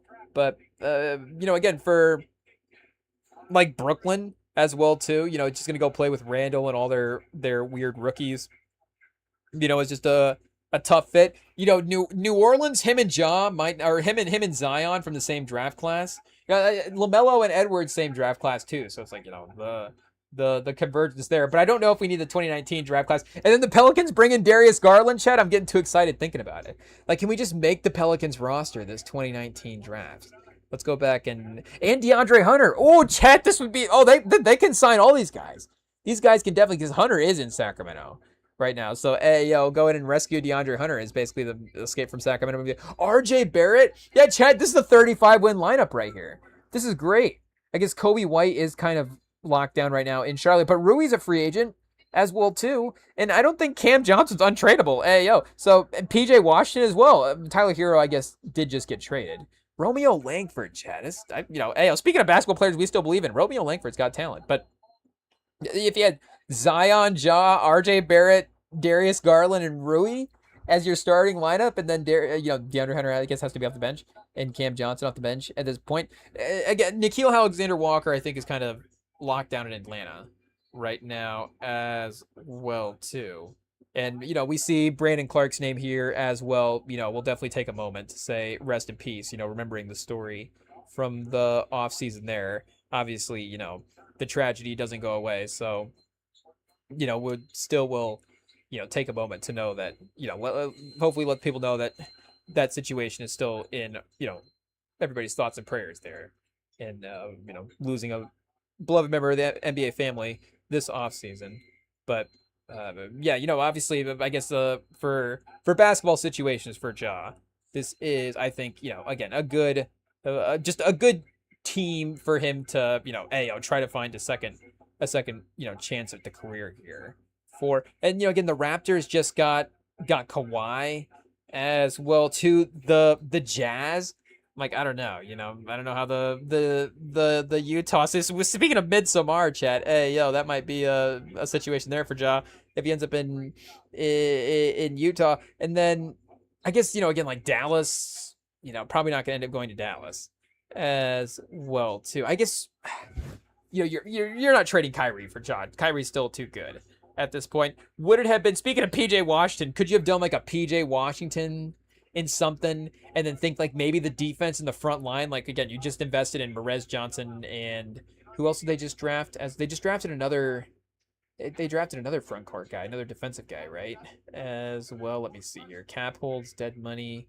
What do we got here? Merez Johnson. Oh, Sergio Dalera, I guess, was the other guy that they got. So maybe not, but they got, Brandon Williams is a sneaky good free agent this year as well too. But yeah, Gafford, what is it? Gafford, Cooper Flag, and Lively, and Merez Johnson in your front court. Maybe you think that if you bring in Ja and Kyrie in your backcourt, that those guys are able to make up for it. But again, I just like the fit with the athleticism in their paws with Portland. So shout out. Hopefully it all goes well for Ja and he's able to revitalize. Again, I'm not betting like an all-star this year for Ja Morant because there's still a lot of talent. Again, like Dylan Harper, was averaging 9 points a game, not even that going into the all-star game last year, and now all of a sudden, was like everybody's favorite player in the NBA by the time the finals got done. So he might be an all-star next year. Who's to say if Dylan Harper is just like a consistent 18, 19, if it's just 18 and 8, or maybe not quite that, maybe 18 and 6 next year, and really, really good defensively. Castle as well too, could definitely be an all-star just from even San Antonio itself. So, again, no guarantee, obviously, hot take that Ja Morant's just going to climb right back into the all-star conversation, but it's just good, productive player, maybe, and just even I'm not, thinking about it now as well too, I guess, I don't think it's necessarily smart to like trade for guys in the NBA like it's like, I guess, and again, obviously, I'm just trying to use like a cowherd like metaphor here, but I don't think like trades are like real estate, where it's like, okay, let me buy this house and then flip this house and then I'm gonna sell this house for more, which I guess again is not like always a guarantee, but still there is at least a little bit of an outline there where it's like, yeah, okay, that is a path forward. I guess again, are you always gonna be crazy on the margins there? But a path to turn a profit is definitely there if the the housing market swings the right direction. But again, and that is something for sure for an NBA team. And like I'm saying, Blazers are definitely doing it here with Ja. But, I think you are doing that for your own roster more. It's like, okay, I'm fixer up for myself. I'm not like trading for him to trade him. Unless, again, it's just like directly in the offseason you got stuff lined up, or that there's just a definite trade value there to some degree. But again, it is still a possibility that there is another trade even that they could not soon, but I'm just saying, a year and a half from now as an expiring contract, it's like, okay, Ja Morant's definitely reclaimed some stuff. Another franchise is looking at that like, yeah, we'd give him a shot on a 3-4 year, type of deal. We'll trade for him here. And I guess that's the Carmelo at that point, trading for the expiring. So maybe they compromise themselves a little bit there. Who's to say? But I guess, this deadline would be the one if just things went really well, but then the team wasn't winning a lot of games. But again, like the Blazers have enough talent and they didn't dip into it too much where Ja Morant can either be a part of the roster that they already have, or if it's like, hey, you know what? It's not working out. We're just going to go back to that Denny Advia, Drew Holiday, Kamara situation that we had last year. And, it'll be fine there. I guess the other trade to mention as well, too, at least, for now, that is new, hot off the press, is Kawhi going to the Raptors. And the Clippers, after all these years, chat, of having, let's just see if we can look it up on the ESPN here, after, of course, having, no picks, or finally replenishing some of the franchise heavier, because they did get quite a haul. And I know, again, the league did, AOPAS change some of the protections on some of the picks as well, too. So I don't know if that's in effect, like, right now, or if that's the next offseason as, they give people time to adjust to the rules. But for the trade details specifically, the Clippers were able to get back, I want to say, 4 first round picks. So, and again, they didn't actually directly trade for Kawhi, but in the Paul George trade, they did have to, give up extra because getting Paul George basically, guaranteed the fact that Kawhi Leonard was going to go there. So they were just making extra sure that were to happen. I guess it's here in the first paragraph. Yeah. So, Chad, and they got players as well too. I mean, this is a haul. Hey, yo. They got Brandon Ingram, Grady Dick, unprotected first round picks in 31, 33, a 27 pick swap, and then 2 second round picks. So I guess 4 picks overall, but not all of them first round picks. But to get Brandon Ingram back as well too is, again, I guess you got to make the contracts work at some point. But they had like Jakob Poeltl and stuff, so they could have, done something there. I guess, again, you're losing your center as well. Ingram and Kawhi, there is a little play style stuff there that maybe they're getting out in front of as well. Maybe it's just not all, again, that's just what the move has to be. But maybe that if they just were to bring in Kawhi straight up, that would be where maybe the roster would hit a snag. Because, again, like Scotty Barnes next to Kawhi, Quickly, Barrett, like all those guys do make sense. And, Poeltl gives you a center option there as well too. Murphy Boyles defensively, like Kawhi unfortunately is not the same defender obviously that he used to be, but Murphy Boyles is. No, Murphy Boyles is just a really good defender, so at least provides you something there as well too. Jacoby Walter off the bench, so Barnes, Quickly, Barrett, Poeltl, Boyles, Kawhi. They got 6 guys right away. Anyways, cap holds on. Oh, I guess Mamus Field is going to the Lakers. So we know that they're not going to be able to bring him back there. So yeah, and again, that assumes that we didn't mention Jacoby Walter here as well too. So, again, assuming that he takes a step forward, you could have another option there. But, and I guess Kawhi ripping through the East like he did last time. Again, the health thing obviously was just a different question mark there. That season with the Raptors was the first season that he was supposed to be actually fully healthy again, because that was him off of that season from San Antonio. And then, you could even say that did that title make him less healthy in the Clippers? Like if he doesn't get that title, he doesn't. That was kind of the problem with Kawhi in the Clippers. I guess amongst other things. But maybe you could say that part of it was he didn't have anything to prove legacy-wise there, or at least he didn't feel like it, because he had done so much defensively as a two-way player to start his career, and it's like him and Giannis and Hakeem and Jordan are like the only guys to win Defensive Player of the Year and Finals MVP, and had the matchup with LeBron early on, and then just the solo effort that he had. Looking at the stats here, it said the 3rd most points ever in a single postseason, behind 92 Jordan and 18 LeBron. So again, he literally checked like every individual box just in terms of, okay, he got to that level that he needed to. Like, how many guys have ever achieved the two-way play that Kawhi Leonard's ever played? Like, if we're actually being honest. So, again, he just, from a basketball standpoint, had nothing to prove. And, it was not like I'm upping my accolades to be considered the greatest player of all time. I can look, Kawhi's like, lock me in at 42. I'm good right there. But, pause. I don't know. But, again, either way, maybe that's a problem now here, too, in Toronto. It's just, it's like, okay, is he just going to be still as locked in that type of way? So, giving up the future stuff is always a little bit of a question. I guess if it, and he's not going to be in the all Ja Morant trade market situation where it's just like the 2-for-1 player swap for Kawhi. But Brandon Ingram's getting pretty close there. Like, Brandon Ingram is good. And the Clippers are, maybe this is where, I don't know if this is where the Clippers fans want to be, but there is something to the Clippers being, having value to the NBA as this type of franchise. And again, I don't want to limit them to being a mid-franchise in the NBA, but are they going to win more games this year than they did last year? Maybe not. How many games did they win last year? They were in the play-in, right? So, again, they were definitely down a little bit. I think here, they were 42-40. So yeah, they might win, 44 games next year if they're really, really lucky. It's like, okay, this is a great season. We won 44 games. Again, 2 more wins. But if them as this underdog team with like a random collection of guys, and I guess again, like we said, we had the Clippers on here now with Chris Paul and Blake Griffin from the Lob City era, is definitely their most star power that they've ever had. And again, that was a super fun team. So they obviously, have the ability to have super fun teams there and, have the support as well too. And I guess they haven't even had it in the Intuit Dome yet as well. But or the Intuit Arena is, if that's exactly what it's called. But again, like the Elton Brand team from back in the day, and then that team that they had a couple years ago was like Danilo Gallinari and Pat Bev and some of those guys. Maybe Tobias Harris was on that one as well too. And now this team is like Darius Garland and Brandon Ingram and whatever random pieces they're able to patch together. So maybe that's also like 28 wins next year as well. But there is some name value to bringing those players in. Like, it's not like they're just getting nothing proven in return and just all future assets. Like a good balance there. The fact that the picks are unprotected.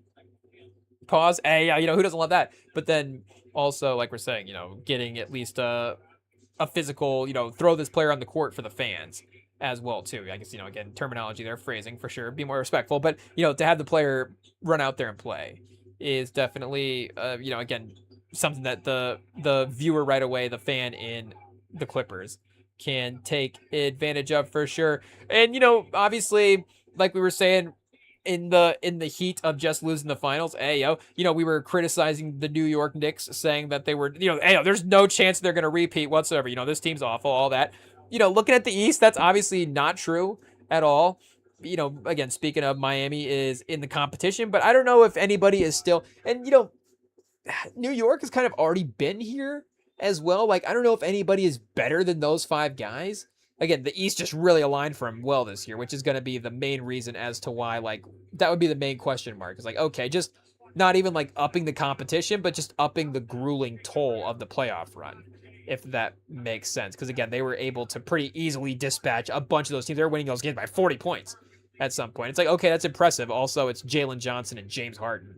And, James Harden's 38, and he's just getting cooked. So, it's like, okay, I don't know if this is going to go down in the legends as, like, the best final, the best run of, are the Knicks fans going to be buying the DVDs for this, back in the day when it's like you buy the DVD run of your team. Megan, we got the Super Bowl DVD collection over there for the NFL. It's like, I don't know if they're going to be buying the Eastern Conference playoff DVDs from this team. Be like, let me go back and remember all these classic games that we watched. Let me go back and watch a quarter and a half before this, before the team that we were playing that was no good just totally dropped off, and we were there. But Boston is not gonna, we haven't even really gotten to much of the Jaylen Brown stuff like we need to, but obviously that trade is still bound to happen as well at some point. I guess the Kawhi for Jaylen Brown one would have been interesting if that would have been a possibility.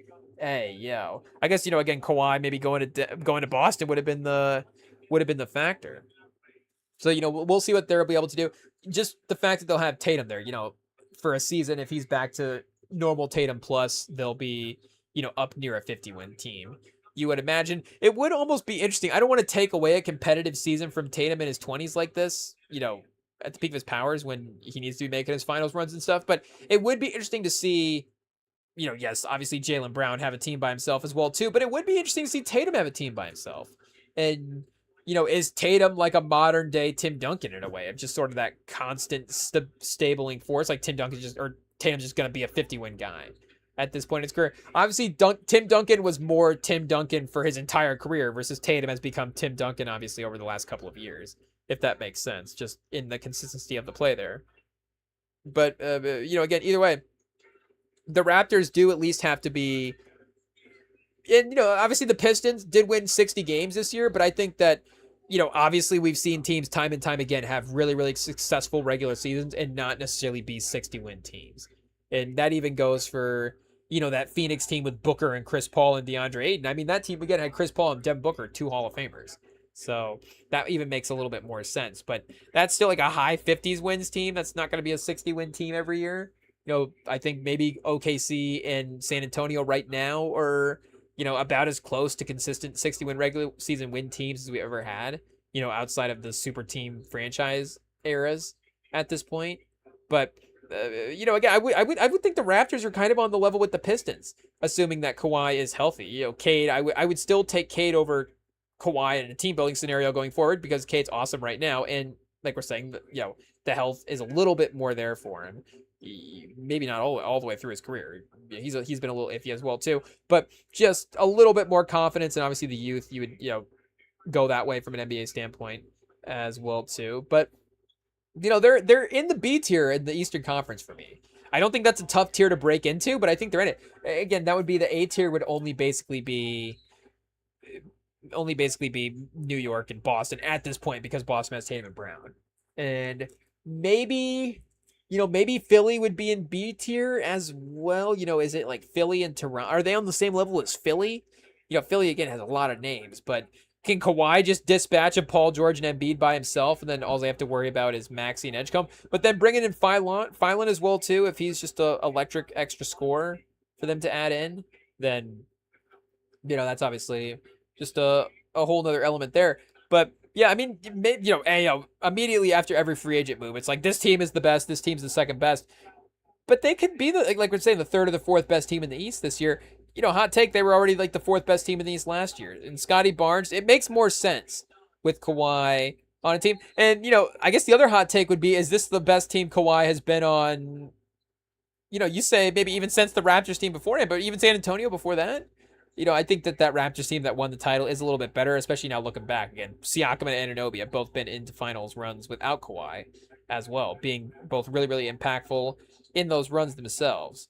But yeah, either way, for the Clippers, I do like obviously, like we're saying, the reset back is a good direction. And I guess, we kind of saw this at the draft as well too. They took Keaton Wagler. So, going a little younger with the point guard, a little bit of a turn the keys of the franchise to him type of situation. Again, I guess that's like guaranteed, but there's a little optimism there that might be the case with your fifth pick in the draft. So like we're saying, Wagler, Ingram, so Wagler would be the third guy there. Wagler, Ingram, and Darius Garland, and then whatever they do in free agency, is something there, I guess. But either way, like we're saying, we'll continue to stumble along with the NBA news here at some point. But we just have to get into the Reasonable Doubt anniversary re-listen because we got lyrics to get into. It's just one of the great albums, one of the richest albums to really dive into. So again, we might just have to like take a timeout and just be like, okay, we'll just get back to you on Friday.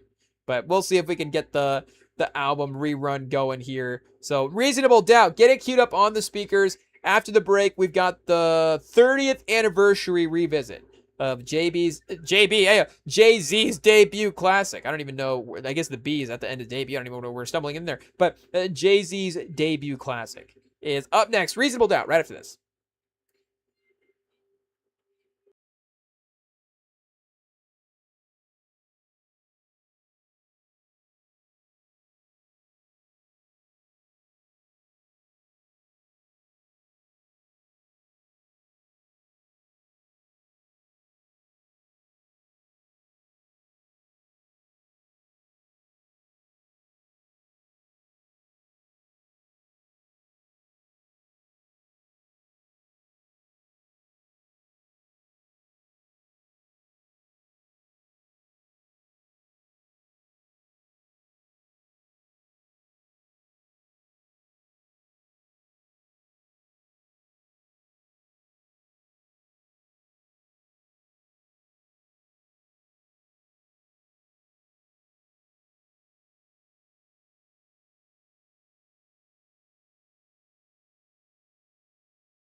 All right, Chad, here we are 30 years later, queuing up one of the classics, one of the greats. I mean, you know, Jay Z's discography, at least for me personally, I don't know if it's the most flexible in terms of which albums are competing for the best. Because, and, obviously every great artist in some degree has got either it's like okay some albums are going to be among certain groups of the fans, maybe like the cult classic type of favorite albums, but there's going to be the debates amongst who again, even MJ, like, yes, you could say Thriller is obviously that magnum, like, again, everybody has their sort of magnum opus, sort of biggest moment in a way, pause, I guess, even MJ after that, doing Super Bowl and stuff as well too, but you know there's a ton of people that would say Off the Wall. I guess you're gonna even get some bad as well too. People putting up for that album as well. But I would say Thriller's still gonna be the more favorite just because it's Thriller. But it could be like a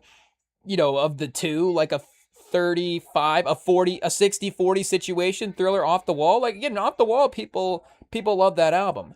But hot take, Ayo. But Jay Z's another one where what are we saying for the music that so many albums could be the best album that he's ever dropped. I guess between specifically Reasonable Doubt, The Blueprint, of course, both being celebrated with anniversaries this year, but also the Black Album could be the best album that he's ever dropped. Also, 444 could be the best album that he's ever dropped. Again, 444 is definitely sonically a little softer in terms of the production, a little more laid back, soulful, chill type production. But, the writing on that is exquisite. And I mean, the sample flips on that are just, so, so hypnotizing as well, too. They addicting, I guess, is maybe the phrase for it, replayable, however you want to say it. Like, you could just keep going back to those songs over and over again. But, again, Reasonable Doubt is, like we're saying, another one that just every time you're listening to it, it's like, I guess this is the best album that he's ever made. I guess some directors are like that with movies in a way, though. Maybe movies are a little more set in terms of like, okay, Scorsese, I guess, but like, if it's like Scorsese, it's like, okay, Goodfellas is maybe the Thriller, but Casino, I guess, is more off the wall to Goodfellas, but it's like Taxi Driver, the one where it's like, okay, is Taxi Driver actually the best movie that, Scorsese ever made? I think rewatchability, there's a lot of movies that I would rather rewatch than Taxi Driver. I guess Taxi Driver is a great movie, but, a great quality movie, I guess is what we're saying. But, yeah, again, that's like a Raging Bull as well, too. Like, the film people love Raging Bull. But, again, obviously, like we're saying, this is a classic. You could have this album in the top tens, and I guess we're pro list here. Like, we're pro ranking. The conversation is good. Some people say like the competitiveness and the comparativeness is a little subtractive from things like music, and I guess there are times that it is for sure, but also again I think it goes the other way where there are times that it's fun to we're listening to all this stuff, it's fun to voice our opinions about what it is, and again maybe it's the understanding of what the conversation is as well too, just obviously again just debating music tastes at the end of the day. But I think that obviously hip hop is starting to get there with like where the NBA is at right now, where some albums and albums for the 80s deal with this a little bit more. Like Jay-Z is not really having this problem with Reasonable Doubt. Like this one definitely, sonically still really holds up in terms of, the Blueprint. The Black Album maybe is the most like aux ready now. Like, you're still queuing up like PSA at parties and stuff like that now. So, again, things like that are still really, really holding up for sure. But, some of the 80s albums are a little bit like, do you say like 60s, 50s, and 60s players for, the NBA, where it's like, okay, it's a little bit of a different era sometimes. But, again, Reasonable Doubt is a little bit like, do you say like Magic Johnson, Larry Bird type of album, where it's like these guys are still in the modern conversation, but it's of course like the very, very beginning of the modern conversation, like a baseline album. And, again, I guess as like time is going here, because again I think hey, am I getting into like my generation appreciates Reasonable Doubt, but I think even my generation is still like like the beginnings of, I don't want to say, again, I don't want to like put a whole generation out here saying we're not appreciating reasonable doubt. That's not true whatsoever. But, again, obviously just it's not even, again, not appreciating the music, but it's just the seeds of time moving on, and, new artists emerging, and people, gravitating toward those, and some of the people from the past, just not every, it's not that every, again, Jay-Z, his music has made it, but, again, they're just, it's slowly like, the people now, I guess, again, that's a hot take. Like, they're not listening to Jay-Z, but it's just like, again, it's like, okay, now we know what, who are the hot artists now. And as time goes, and again, as those, 90s guys really become like, we're saying like the 50s and 60s players, I guess what I'm trying to build to is, again, I think that maybe we are starting to get to a place, we're not saying that rankings aren't important, but there is a conversation obviously about the layers of what the history is as well too, like keeping both things in mind, where it's like, I guess, again, you can obviously debate, is the Blueprint a better album than Reasonable Doubt? But it is one of the, like, it's difficult. And maybe, again, I'm going the other way, where it's like, maybe I'm weighing Legacy more in rankings, trying to weigh it more in rankings now as well too, where, yes, obviously, hey, you're ranking quality at the end of the day, but you cannot get past the fact that, again, and it's not the Blueprint's fault that it's Jay-Z's sixth album or whatever, but you cannot get past the fact that this is the first album that he dropped, and what this, again, obviously, hip hop was already becoming a major thing by this time in some ways. Obviously, Pac and Big and their whole rivalry by '96, what that had become, and obviously, where hip hop was at after that as well too, and definitely, obviously after that, not necessarily, that's a little like post Jordan in some ways. Obviously, a much more tragic post Jordan.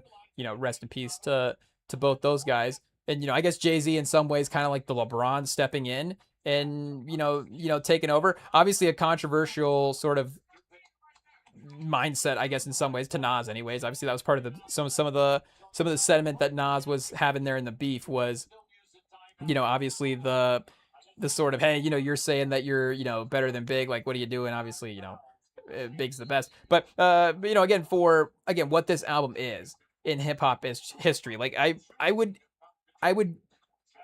think it's safe to say it's like a top 10 album, but again, sometimes you may go a different direction where you're ranking some other types of things. Maybe it's in the top 20 instead, but it's still obviously, hot take, just in that really really really really consensus ground. And I think that is also important, when if we're thinking of, if you're thinking about your own rankings as well too, but just, those albums that everybody agrees on, it's like, yes, that does mean something. And not say that, again, there are obviously so many albums, like I'm saying, that everybody agrees on, that Jay-Z has, that are classics.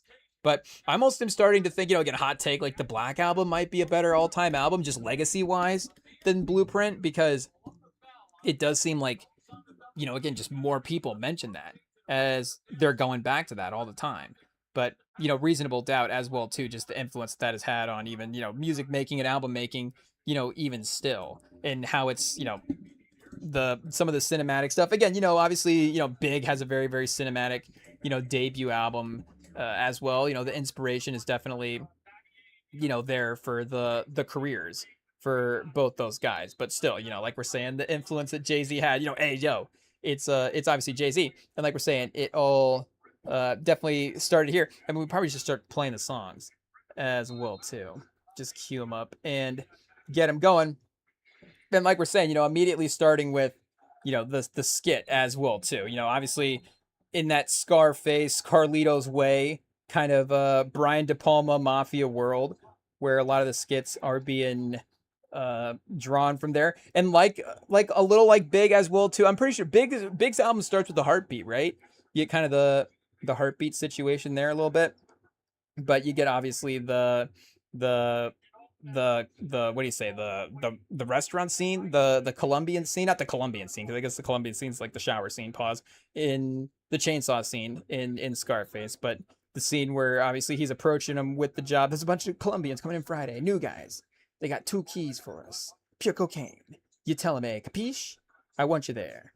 So, he's got a job for him. Jay-Z, he's a hustler back in the day for sure. And And that's obviously the great thing about the career. That's why 444 is such an impressive album, because especially if you throw the two on, just have them on Spotify and you can just play them both back to back, and you're just like, oh man, the the the writing and the depth of knowledge and all that stuff. Obviously, there again is just a level of wisdom that he was bringing to the game in some ways as well, just again being successful in other venues, and obviously learning and seeing a lot through that is just gonna provide a different perspective in the game. And that was obviously a little bit different from Big as well too, if we're just separating their two careers there, where obviously there was a both of them were able to be very picturesque with the pictures they're able to paint in the lyrics that they have.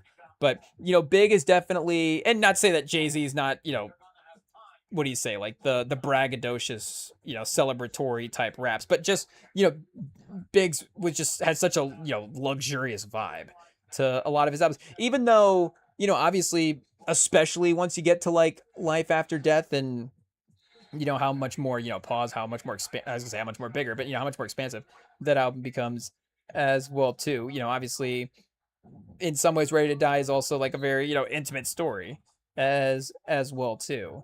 But again, Jay Z a little bit more the hustler mentality here in the first one, kind of a little bit more of like that businessman executive type of vibe. Obviously, is where he is approaching from. I mean, Can't Knock the Hustle being the start. Mary J. Blige right away as well too, Chad. I mean, hey, we knew he was a tastemaker right away. Pause, but you can't go wrong with obviously Mary J on the feature, a legend at this point as well too. So, again, obviously all legends featured in this album, of course, but all actually legends as well too. Obviously Big on Brooklyn's Finest, Foxy Brown later, Memphis Bleak, Big Jazz in Sauce Money as well. Memphis Bleak again, I guess, Can I Live Too at the end of the album there. And also Melissa Morgan as well on Can't Knock the Hustle,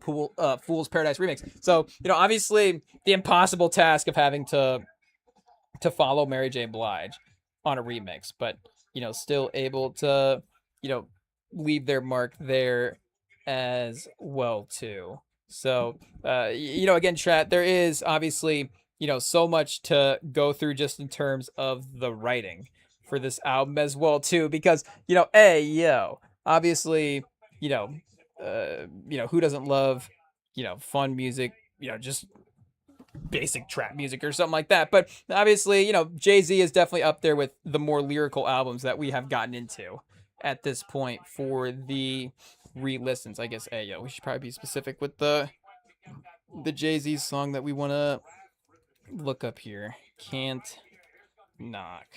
And let's just see if we can get into the album. And obviously re-releasing a lot of these singles as well too now is, cool to see a lot of the original artwork and stuff being, re-uploaded onto the streaming services here. Chilly with enough bail money to free Big Willie. High stakes. I got more at stake than Philly. Shopping sprees. Cops in 3. Deuce Fevers is fully loaded. Bouncing in the Lex Luger. Tires smoke like Buddha. Hey, Chad, I mean, just right away, coming in hot with the rhymes. Pause. My cup runneth over with hundreds. 6 digits and running. I got Godfather Flow, the Don Juan DeMarco. And then, of course, they hit the chorus after that as well, too, like we're saying, Iconic Hook by Mary J. Blige. I'm taking out this time to give you my peace of my mind. Oh, who baby think you are? Or who do you think you are? Baby, one day you'll be a star. I think we kind of lost it there a little bit at the end, chat, but it's a classic. We'll drive around a couple more times, I guess, and listen to it. Jay-Z's second verse, last seen out the state where I'm drop my sling. I'm deep in the South, kicking up top game, bouncing on the highway, switching 4 lanes, screaming through the sunroof. Money ain't a thing. My worst fear confirmed, and my fam roll tight like the firm. So again, just very cinematic, getting the movie shot out there. with the firm.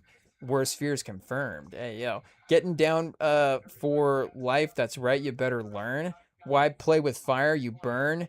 We get together like a choir to acquire what we desire.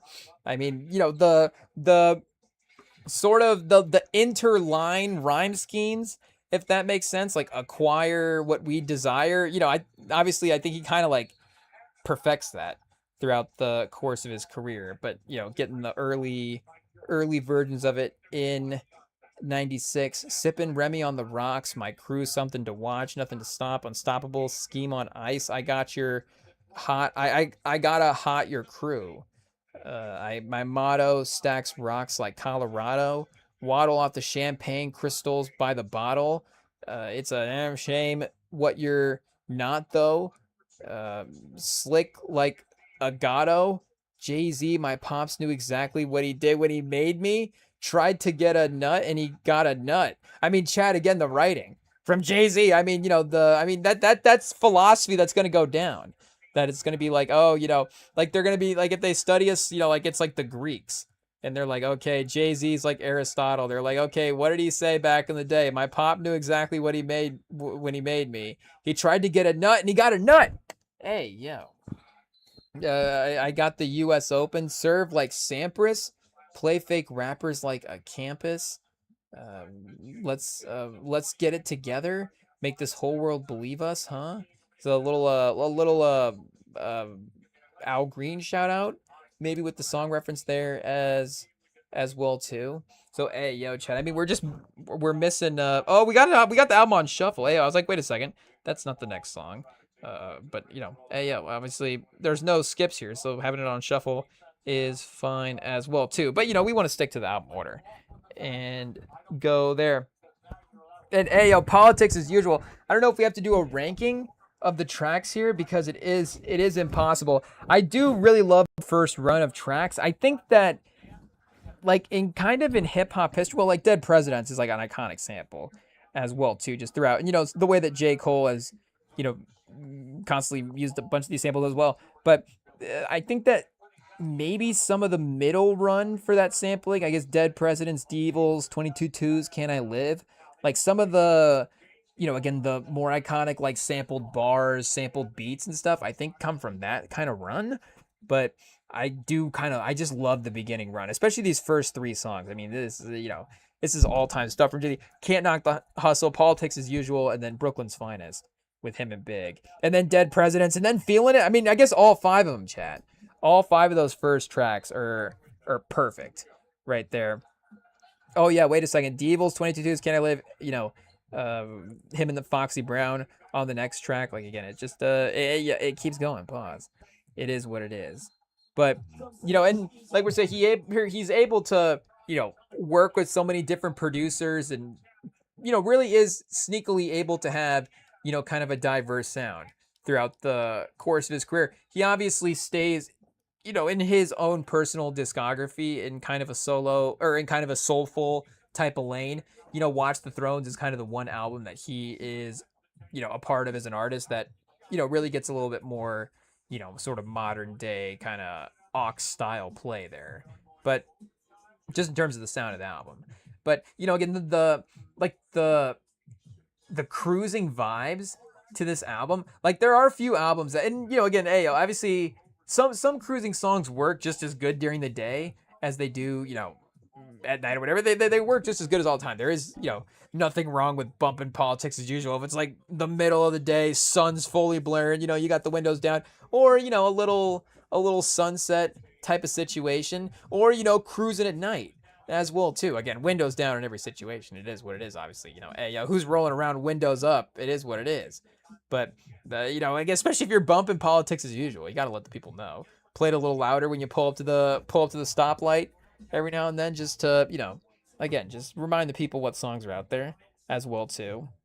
But hey, yo, chat. So, are we good to go with the reload?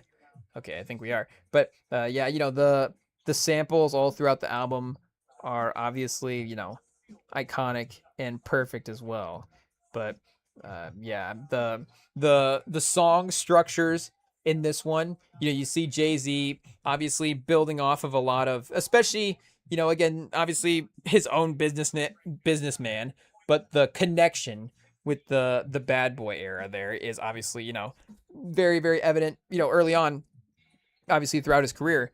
But the sort of song structure, and I think maybe the sort of pop, what do you say, pop sensibilities that he had with some of his music. Again, that is also Jay-Z as well, just being a great musician. But I think maybe there is some of that, crossover stuff that was learned there. Because again, they were definitely, you know, as involved in, helping commercialize some of this stuff as, the West Coast as well too was. And, what they were doing with Death Row over there. But, Brooklyn's Finest, chat. Ayo, if we're ever going to look up lyrics to a song, I mean, Brooklyn's Finest is going to be obviously one of the finest displays of of lyricism and of course, interplay between the rappers. It's still, I don't know if some things can get overdone in rap. Like people were complaining a little bit about the amount of beat switches on Iceman. They're like, oh, the beat switch is dead in hip hop. Like nobody can do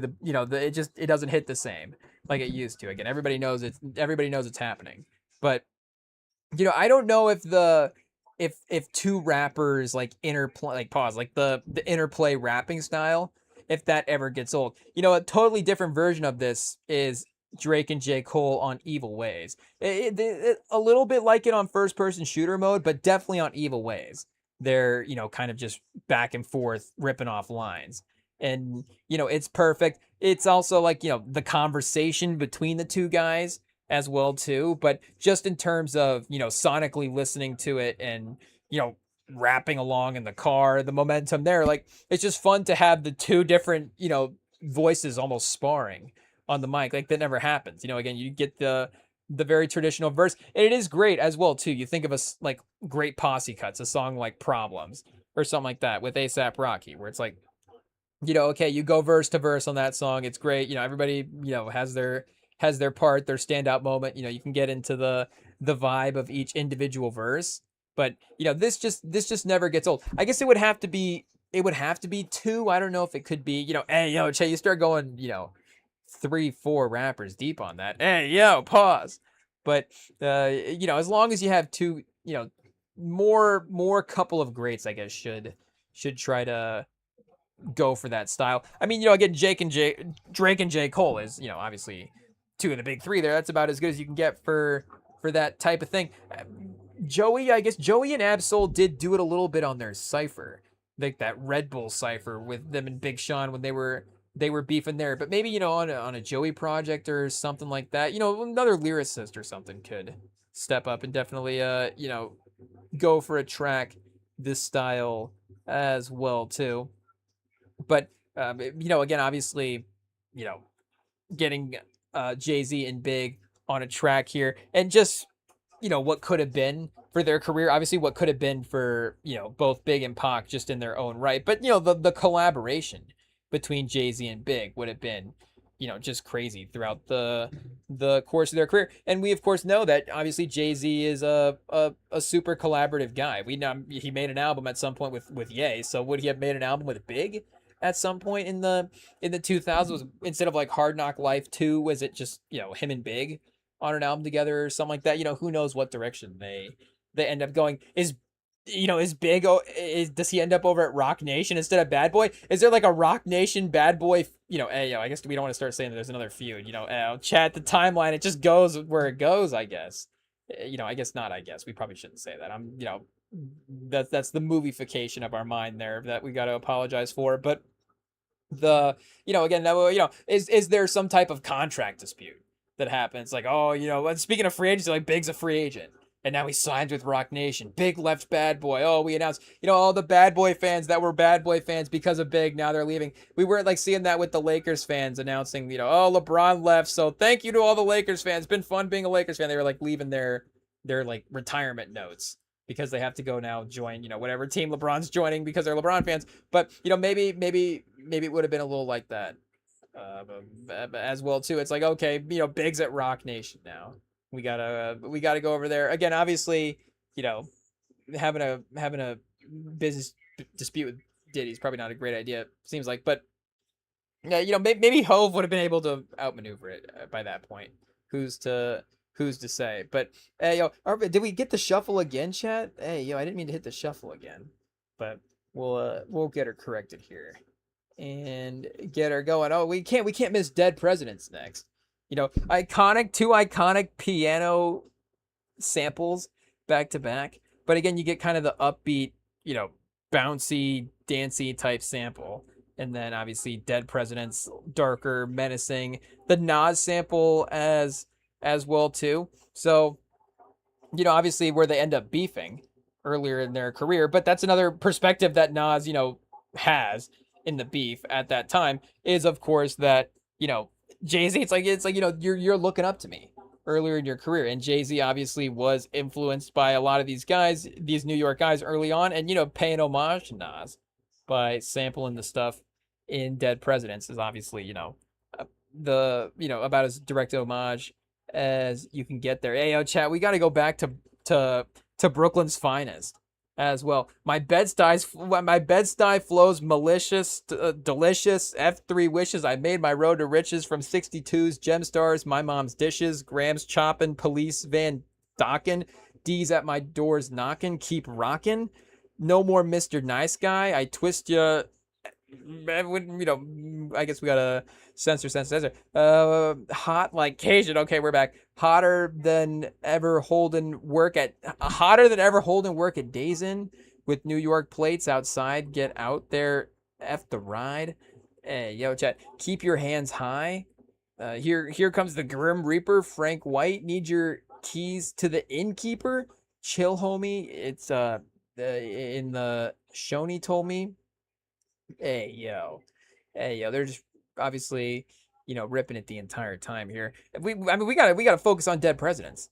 Well, Dead Presidents is playing. Let's move to Dead Presidents here and see what we get. Of course, hey yo, the iconic Nas sample leading us off. Stack cheddar forever, live treacherous, all the etceteras to the death of us. Me and all my confidants, we shine. You feel the ambiance.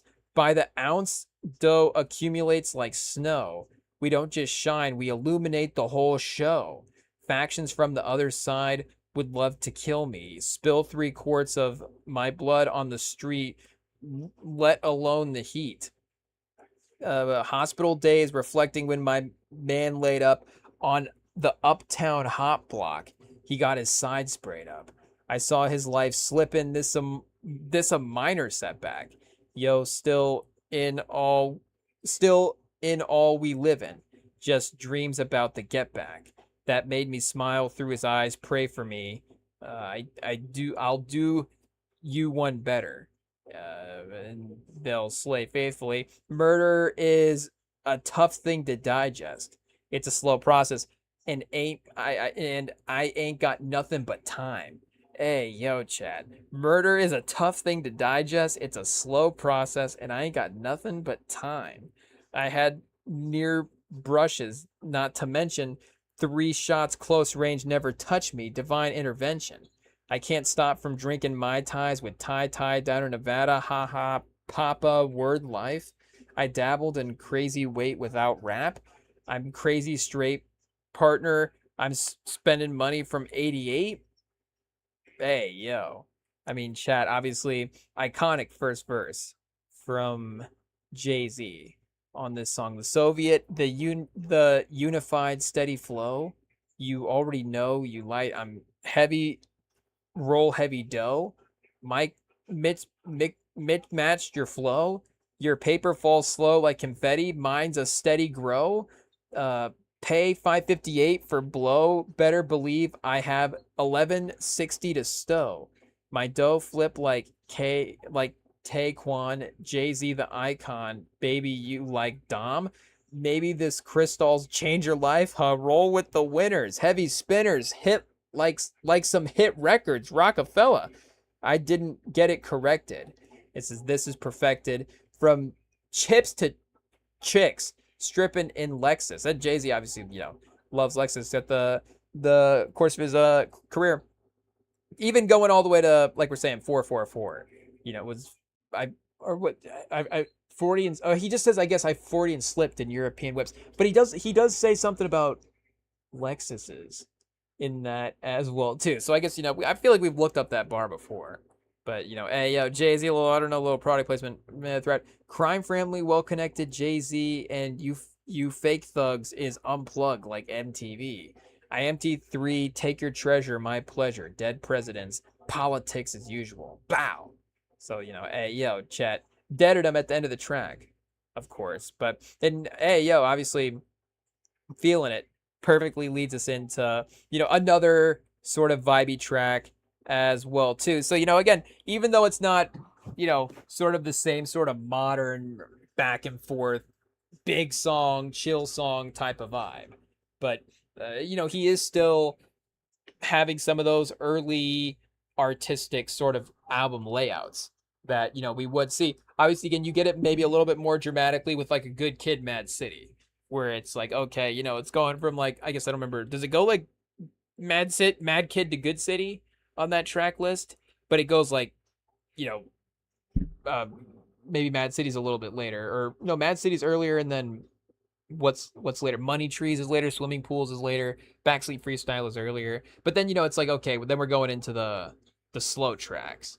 After that, I guess 2017 he does that a little better as well too. It kind of, that one is a little definitely more like back and forth, where it's like, yeah, Element, DNA. I guess DNA is like the first one, but you get what we're saying. Where he's mixing up the vibes of the track list here. Let me see what he's got. Yeah, Blood, DNA, so you get Ox song. Yeah, Element, big song. Feel, chill song. Loyalty, big song. Pride, kind of a chill song, but obviously, like big streaming song. Humble, big Ox song. Lust, chill song. Love, a little bit more of a chill song, but could be a big song. And then XXX featuring U2 is a big song. Fear, a chill song. God, more of a chill song. And then Duckworth is more of an Oxish song at the end. So, for Kendrick, obviously kind of takes that to the next level there. And, really you're getting sort of the, modern-ish trap beats mixed in. Again, it's more like the sort of up, it's like bright vibe versus like sort of darker, mellower vibe for Jay-Z on this album. But again, that sort of sonic interplay, I guess, if you could say, if that even makes sense, is still at work there. And, is still able to, keep you throughout the album. I guess, again, that's where D-Evil's 22's Can I Live, that's where that kind of, run of him, kind of dropping bars and that early, just that early back and forth energy of the album is, so captivating there. And why we go back to that. And then, brings Foxy Brown back in later as well for, some more kind of energy, fun track there. And again, speaking of iconic hooks, again, he kind of went back to back a little bit with the raps. Obviously, you kind of have Nas's sample as the hook on Dead Presidents in a way, but just bringing in the artist for the hook here. Obviously, I don't know if we said Mecca for reading the artist's, the features early on, but I mean, it's just, it's as iconic as any of these, where the feeling it. I'm trying to match with where we at in the song chat. We're at the end of the song now. I guess I got it turned down a little too quiet to hear it through where we're where we're talking over at this point. But obviously, like we're saying, all-time stuff from Mecca on the hook there. I guess we're just going to D-Evils at this point, since we are at this track now, track number 6 for Reasonable Doubt. This is wicked on these mean streets. None of my friends speak. We're all trying to win. But then again, maybe it's for the best though, because when they're seeing too much, they're trying to get you touched.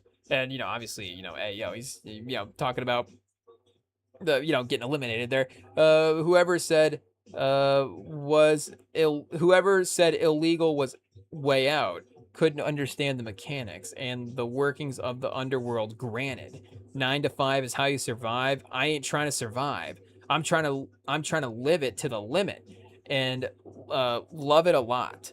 Hey, yo, so again, that street hustler mentality, you're seeing obviously Jay-Z throughout the course of his career, becoming the corporate guy, becoming the big boss situation. He's talking about how many billionaires, he starts producing out of the Rock Nation situation.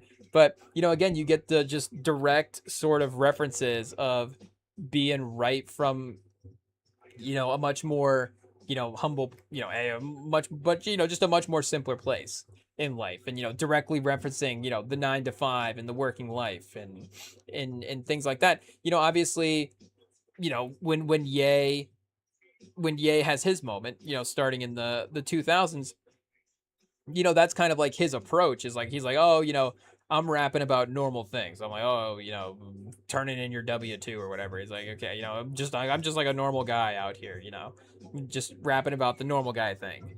And nobody wants to put on a guy that wears a polo and is not a thug. And he's like again, this is like what Kanye is saying back in the day. And it's like, well, again, there is some, I guess, ways, obviously, yes, that Kanye was innovating both lyrically in some ways, but also productionally mainly. But again, Jay-Z was also doing these things as well too, and people before Jay-Z as well were talking about the working their way up out of the struggle for sure. But again, just kind of that reference to the sort of the routine of sort of like we're saying, that 9 to 5, or the just that working life. They're not even the 9 to 5, but just that normal working life that he's again more directly out of at that point. So hey, yo, I've never thought about this, if this is like the greatest piano in hip hop album of all time. I guess we'll have to go back and double check the instrumentation on like Illmatic as well too. I mean, there is obviously a lot of not just like obviously soul music influence, but jazz influence specifically, more so in a lot of these older albums. We're not even they're like big jazz sample loops, but just even obviously cutting out a couple keys,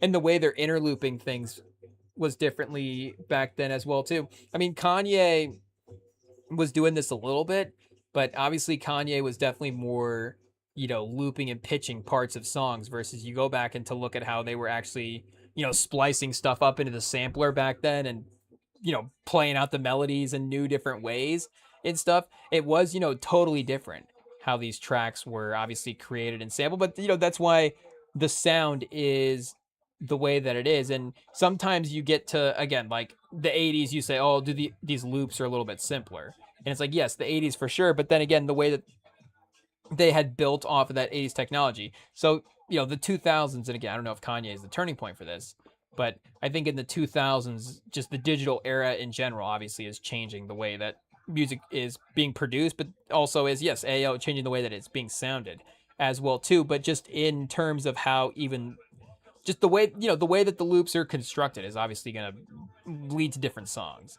And again, I'm maybe, I don't know if that makes sense, just saying it in that sort of way like that.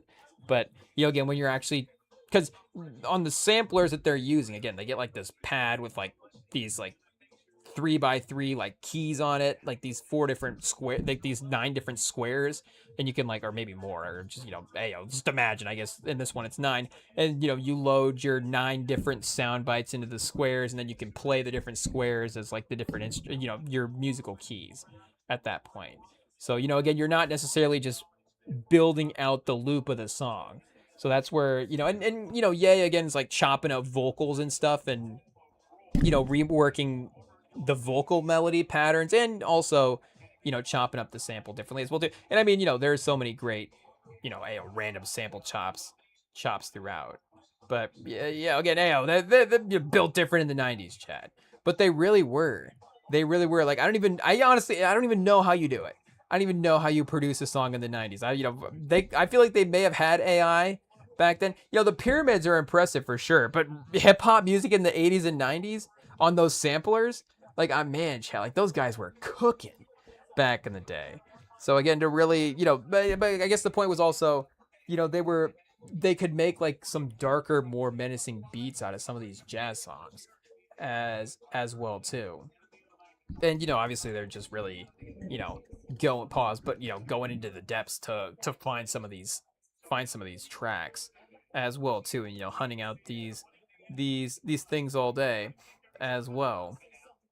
And they did, and I guess live instrumentation, we have to kind of see where that starts to get into play and just in terms of what what the options are for people creating different types of melodies at this point. But I think Jay-Z is honestly whatever like Yeezus is for early 2000s, where it's like, oh, this is the great innovation of you know of music over the last 15 years. It's like that. Reasonable Doubt is like that for hip hop in like 96. It's like this is like the next big step forward. This is like the culmination of where all the production has gone up into this point in some ways. And obviously it's I guess not getting exponentially better, but changing exponentially here in some ways in the late 90s and 2000, especially as a lot of the southern influence starts to move in there for that 2000 scenes honest obviously. And then by the time we get to the mid 2000s and stuff, where the late 2000s, where the sound is really prominent, and especially with the Neptunes there as well too. But yeah, again, the sort of dark but relaxing, but sort of just a little bit, like we're saying, a little bit kind of tough, menacing vibe of the run of tracks here in the middle of the album for a Reasonable Doubt is you know really, really, really great, like era 90s type stuff that you're getting. Because even on an album like T-Pap or something like that, that does have jazzy influence, or a jazzy, soulful album now, again, is just gonna, for better or worse, obviously. And, a lot of times, again, there are better production mixing, I guess, maybe things and stuff now today. Well, not always, but, I guess that are potentially there as well. But yeah, for again, obviously, what they were working with here in in '96 was crazy. But then, like, you also get the West Coast contrast. So that we're saying, like, we did All Eyes on Me this year earlier. We had the anniversary for that, and just the big bass sounds that you're getting on that, and the big funky bass lines. That maybe more, that's the better way to phrase it. The just the funky dominant bass lines that you're getting throughout that is, again, of course, a totally different thing than a lot of the piano and the sort of saxophony, like we're saying, jazzy situation of New York hip hop. But still, again, Jay-Z was definitely having it here. And you're also, when Infamous is 95, right, as well. So that is in a very similar, obviously, sounding lane to what I think Reasonable Doubt is as well too at times. Like, hey, like, you could sonically just put Shook Ones Part 2 on Reasonable Doubt, or a couple of Reasonable Doubt songs on the Infamous. I mean, again, I think that's where, not to do a comparison, I guess, it really is, doesn't really matter which one you kind of pick there for an all-time situation. But that early run for Jay-Z, where, again, he has just, a dash of those pop-ish type songs in there, is, I think, just, again, shows sort of an extra level of, and it's like, okay, Jay-Z can't have, or what are you saying, Drake can't have extra genres, but Jay-Z can have like a little pop song in there, and it's fine.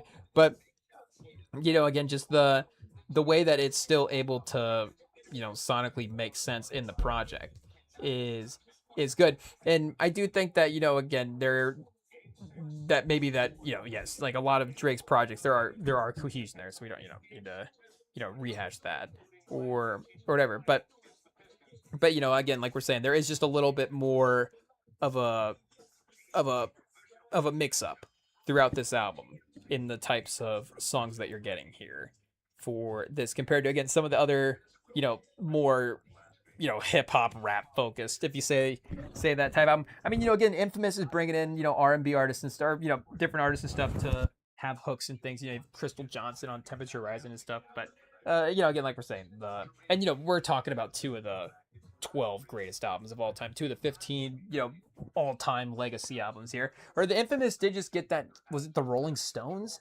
that named it #1 here recently? But in the past couple of years, it might have been. I forget where they had Reasonable Doubt on that list, if that was one of the like crazy low ones, or or something like that. But Foxy Brown, chat, hey, yo, this track is obviously a lot of fun here. And I guess this one does also kind of have the back and forth pause that you get on Brooklyn's Finest. So, Jay-Z obviously was his go-to, I guess, feature move for Reasonable Doubt here. But, again, this one is kind of that almost a little West Coasty vibe with, it being sort of a more, bass line kind of dominant track. But is something that, has been iconic throughout hip hop after this. And the the song also I think of is there's a Busta Rhymes song from this album that he dropped within the past couple of years called Blockbuster that samples this same song. That is, I guess again another fun production as well too. There is a lot of kind of fun I guess it's called Blockbuster. So, there's kind of a lot of fun reinterpretations of some iconic samples on that album. There is another one of Gangster's Paradise, or the Pastime Paradise of Stevie Wonder, that is pretty good as well too. And hey yo, hot take, Busta Rhymes, he knows how to attack a track, so does a good job on those songs. But yeah, obviously Jay-Z here with it. I guess it could have been used before this, but at least for us, I'm thinking I can't immediately recall this sample being used earlier than 96 here. I guess the Spotify song DNA. Let's see what we look here. 7 Minutes of Funk by The Whole Darn Family is the name of the track here. So It's My Thing, EDMP, 1988. There we go. We need to throw on a little bit more EDMP at this point. Yeah, Luxury Life, Busta Rhymes, and Coil Ray. The fact that we got Busta Rhymes and Coil Ray before EDMP, chat, I don't know. We might be cooked. It is what it is. Also, Why You Always Hatin', YG and Drake as well. We have that one saved in the playlist, so we might need to what are we saying? We might need to cue that one up a couple more times. It also says they use it in Lyrical Exercise on the Blueprint. I guess I don't go back to Lyrical Exercise, maybe the track, as much as I should. So I cue that one up next just to remember what that one sounds like there. But yeah, hey yo, chat again. This is a great track. That is hot take is a good placement here on this album, because again he does kind of go back into a little bit more of a steady vibe after this, but still manages to have a little bit of an uptick in momentum in this track here. And obviously having given some love to the ladies as well too, getting a lady rap feature on here, not just always hooks and lyrical stuff as well. Again, obviously Mary J, great feature, but again, you could have Mary J on a verse as well, and it's obviously a great iconic hook. Again, it's saying we're not replacing it, but you do get to bring in a different type of artist performance here as well too from Foxy Brown. So one of the best. Again, could you say that you arguably, again, I don't know if you would say that you got Big's best performance on this album. Not to say that it's not a great performance, but just was Big's 2018 game one of the finals, was that on Brooklyn's Finest? But for Foxy Brown, it might have been. That might be still, again, I'm not trying to discredit the rest of her career as well too in her own right. I'm just saying that's a real standout moment for it there in that track list. Get Me Home on Spotify right now is her number one track at 91 million. LB44 is also their hotspot, 4 million. Hey, again, obviously some cuts that are really iconic, but that is a standout moment there. I guess again, you wouldn't say the best Mary J. Blige feature of all time, but again, it's really up there. It's really, really up there. And again, it's not say it's not the best, but just she's been on so many different levels throughout the course of her career that there's probably just another one that we'd rank above it just as a byproduct of that. But either way, the fact that you could argue that he's got, and Memphis Bleak coming of age, is that the number one Memphis Bleak moment? Two Memphis Bleak features on this album. We'd have to go really listen to all the Memphis Bleak features in Jay-Z's career and see what we've got here. Can we just look that up? What is the best Memphis Bleak Jay-Z feature verse? And let's see what it says here, chat. Can it potentially rank all the Memphis? But if you're asking about Memphis Bleak's best guest verse, his defining feature, You, Me, Him, or Her, featuring Bleak and Benny Siegel from the 2000 Dynasty Rock La Familia, is the first result that pops up. At least, Google AI. Favorite feature verse, if we go to Jay-Z's Reddit here, Reddit/Jay-Z. What is your favorite feature verse on Jay-Z, excluding Emma on Renegade? Also, this is just in their career, I guess. So there are, Benny Siegel, Brooklyn's Finest, of course, getting a lot of love. Pimp C as well too. Yeah, Pimp C. I'm not saying I'm just saying just scrolling through here, he's dominating a lot of the answers. And then Beans on You, Me, Him, and Her. Somebody does say it here on the Reddit. Brooklyn's Finest. Okay, yeah, so Brooklyn's Finest could be the best big feature ever, for sure. Again, I wasn't displaying. I was just trying to think, did he have one solo verse somewhere else where he just ripped it off? And it's okay, that's just the best ever. Okay, here we go. Revolt TV ranked the best 11 essential Memphis Bleak hits throughout the course of his career. Like that number one. Hey, too bad the algorithm kind of nerfed that one with Kendrick. It says, is this your chick number 2? The Lost verses featuring Jay-Z. And then Memphis Bleak is. So yeah, this is obviously the songs out of Memphis Bleak's solo discography as well too. Do we need to throw on State Property after this, chat? Hey, This is Memphis Bleak isn't the best rapper. This is from the Jay-Z Reddit. Memphis Bleak isn't the best rapper, but he never wasted a good beat. Hey, okay, so there we go. Shout out. Memphis Bleak. It's like he always played well in the big games. Anytime it was iconic beat and you needed him to step up, he was there. Man in Intro Volume 2. Smoke Away the Pain. Crew Love. Another Bleak banger. Hey, So, obviously shout out iconic crew member for our guy Jay-Z. Hey, again, speaking of the West Coast, New York comparison, obviously Jay-Z had his, he had his sort of outlaws as well. But I think Memphis Bleak and Beanie Siegel, those guys were actually, a little bit better in their own right, to, with all due respect to some of the outlaws there. But, we got Bleak on, let's see what we got here. Verse for Coming of Age. I'm out here slinging, bringing the drama, trying to come up in the game and add a couple of dollar signs to my name. I'm out here serving, disturbing the peace. Life could be better, like my man reclined in plush leather seats. He's selling weight. I'm selling 8 balls. Pause. 16, trying to graduate to pushing quarters, y'all.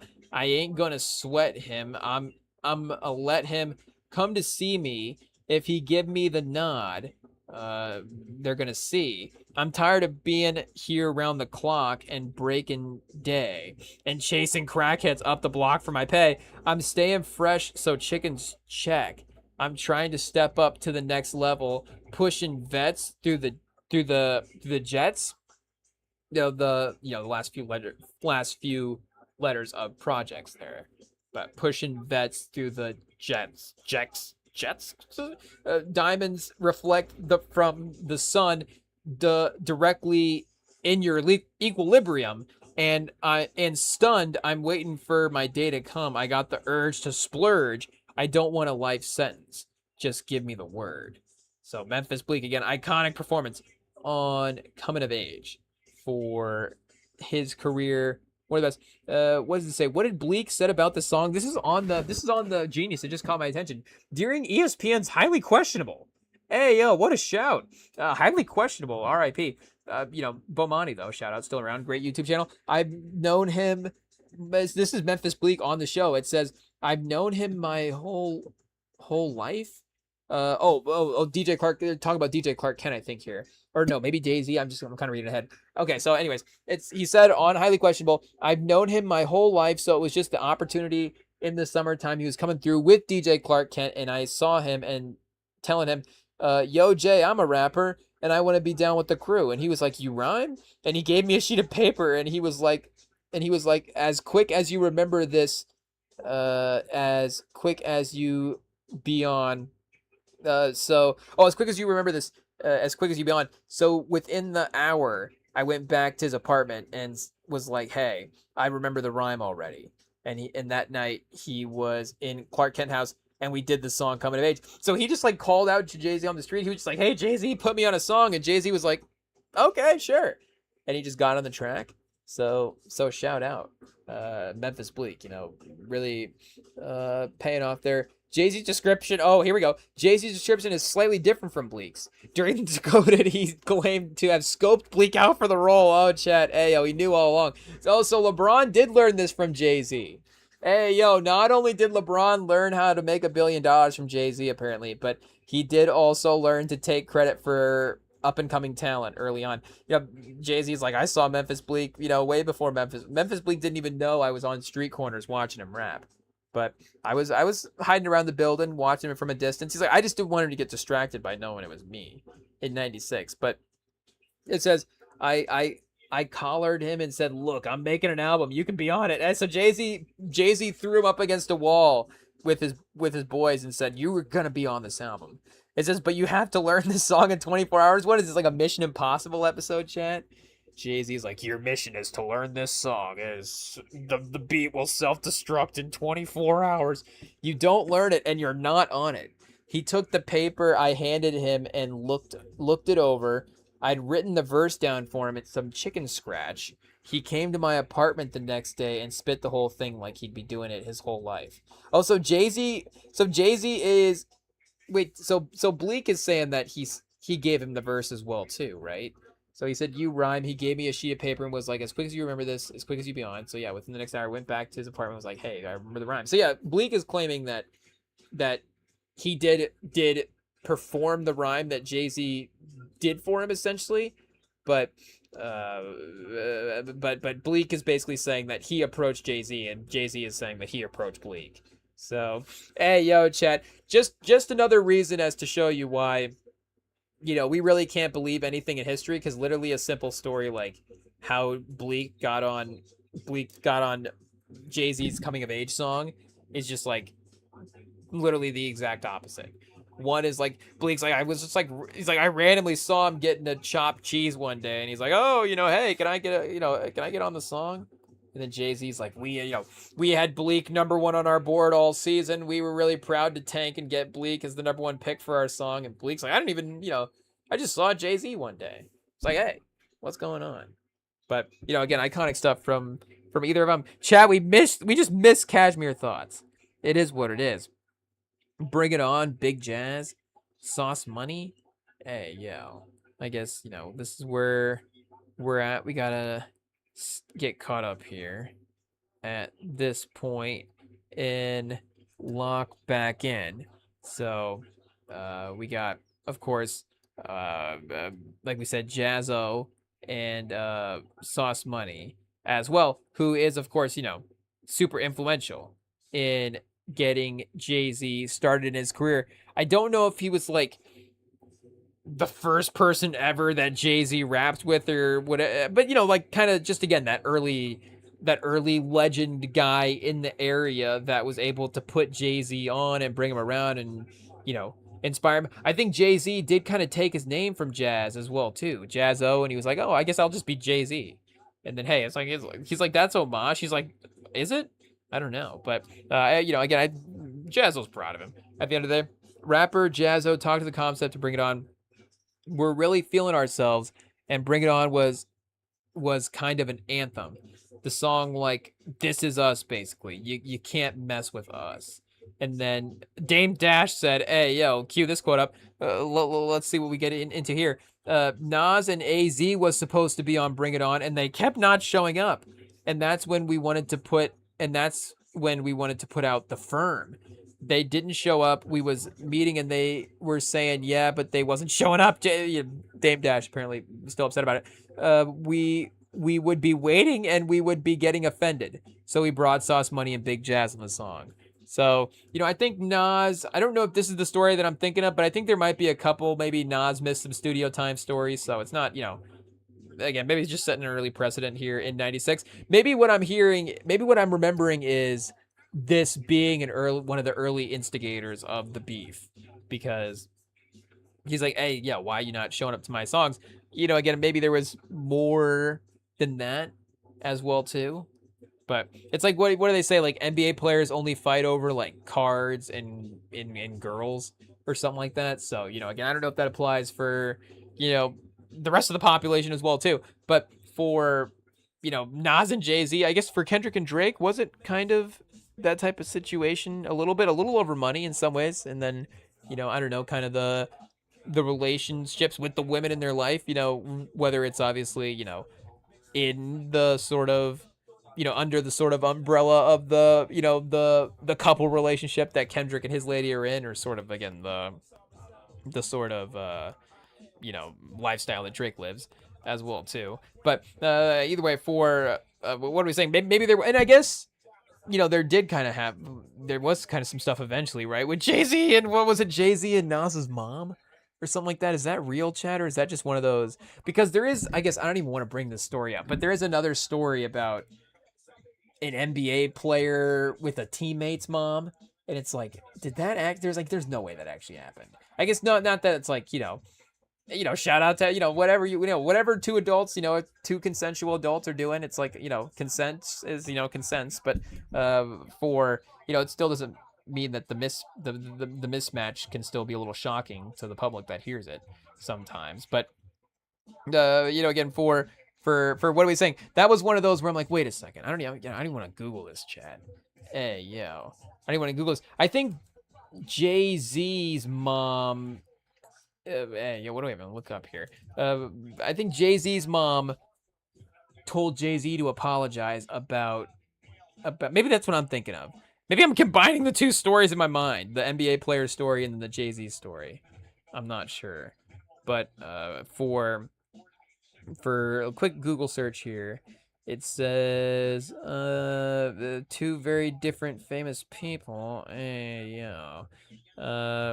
Okay, we do have a couple of Reddit threads that are maybe getting to what I am trying to get at here as well. We might have to do a little bit more research on it. Again, I'm treading very lightly to speak on it because it is a very, very, very interesting, almost accusation rumor to start repeating.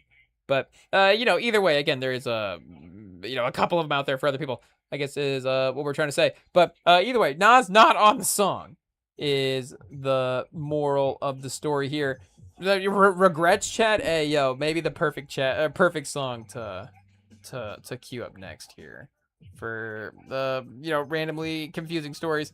But either way, like we're saying, Jay-Z getting a little solo track here at the end to round out the project from the remote location in the BM, scoping the whole situation, like metaphoric as the dope turns to cream, but one of the buyers got eyes like a Korean. It's difficult to read them, read them windows to his soul. Still going there. Or have closed. I put the key in, pulled off, slow hopping, my people fleeing. Hey, yo, Chad, we might have to skip to the second verse for this one. Jay-Z, again, obviously, 96, Jay-Z rapping from a little bit of a different perspective there than he was a little later in his career. Like Crystal Lake and don't want to shoot him, but I got him trapped within this infrared dot, about to hot him and hit rock bottom. No answers to these tricks, questions, no time stressing. My life found I got a chat. Ayo, I'm trying to, when I lose like one word and the song starts going and the spiral effect of not keeping up with the song. Hey, yo. Then I just lose the lyrics at that point. Do we cue back in? 3, 2, 1. Anything in this world I would want, I could possess. I guess if we do it poetry style, it definitely, is a little bit different. I found myself reminiscing, remembering this one. When he was here, he was crazy nice with his son. I miss him long as I'm living. He's living through memories. He's there to kill all my suicidal tendencies. In heaven looking over me, or in hell keeping it cozy. I'm coming to life on these streets. Ain't what it's supposed to be. Remember Newton, mutual friend, while me and him feuding on your life. I try to talk to him. Hey, yo. I'm about to send I'm about to send you a roommate. No, for my hustle going too well to hit him. Anyway, I tried to hear it. I think I'm touched the whole verse. I've been talking to your spirit a little too much. This is the number one rule for your set. In order to survive, you gotta learn to live with regrets. On the rise to the top, many drops, don't forget. In order to survive, you gotta learn to live with regrets. Hey, yo. So, again, you get to combine both perspectives in this album of, still being early in the game. This is where I just happened to, get out of in the place in life. This is where I'm trying to get to. But again, in terms of being a businessman in a different sense, he did have a top of the game sort of perspective. He could run there. I guess, we're not, was he like Frank Lucas, with some of the trade, but definitely, obviously, again, successful enough where, again, obviously there was some, enough sort of funding happening for some stuff there as well too. But just in general, again, to be able to provide a mentality of already having really won at something and having to accomplish there, and again, can speak with that sort of mentality of, hey, if you're going to do this, this is how it has to be done, because again, he's already been through the path of having to build success in other ways. But again, we get Memphis Bleak back again, chat. Memphis Bleak part 2 on Can I Live. So let's see if we can compare this. Can I Live 2? Let's see if we can compare this to the verse that we had on Coming of Age. I guess, again, people weren't shouting this out in the Reddit thread compared to the other one here. Yo, there's money out there. I just gotta have it. When I catch up to these fiends, I'ma knock them on the... Not to brag, sometimes I look at my life and laugh. How I think about school, it taught me not to grab. When I backed out, let one out, let the barrel turn. Holler at you guys. Is that what it says there? That it's my block to burn. That credit you dead it. I know heads get annoyed and knew all about a dope fiend before reading Donald Goines, flippant boy, and using the right cut. One thing that's effed up is a bad dope that I can't pump. This slab's gotta re-up and rebag, blend it with the raw, bubble it fast, cop more. Once I get it, I got it, lock it. Nobody selling 20s on my block on some black tire.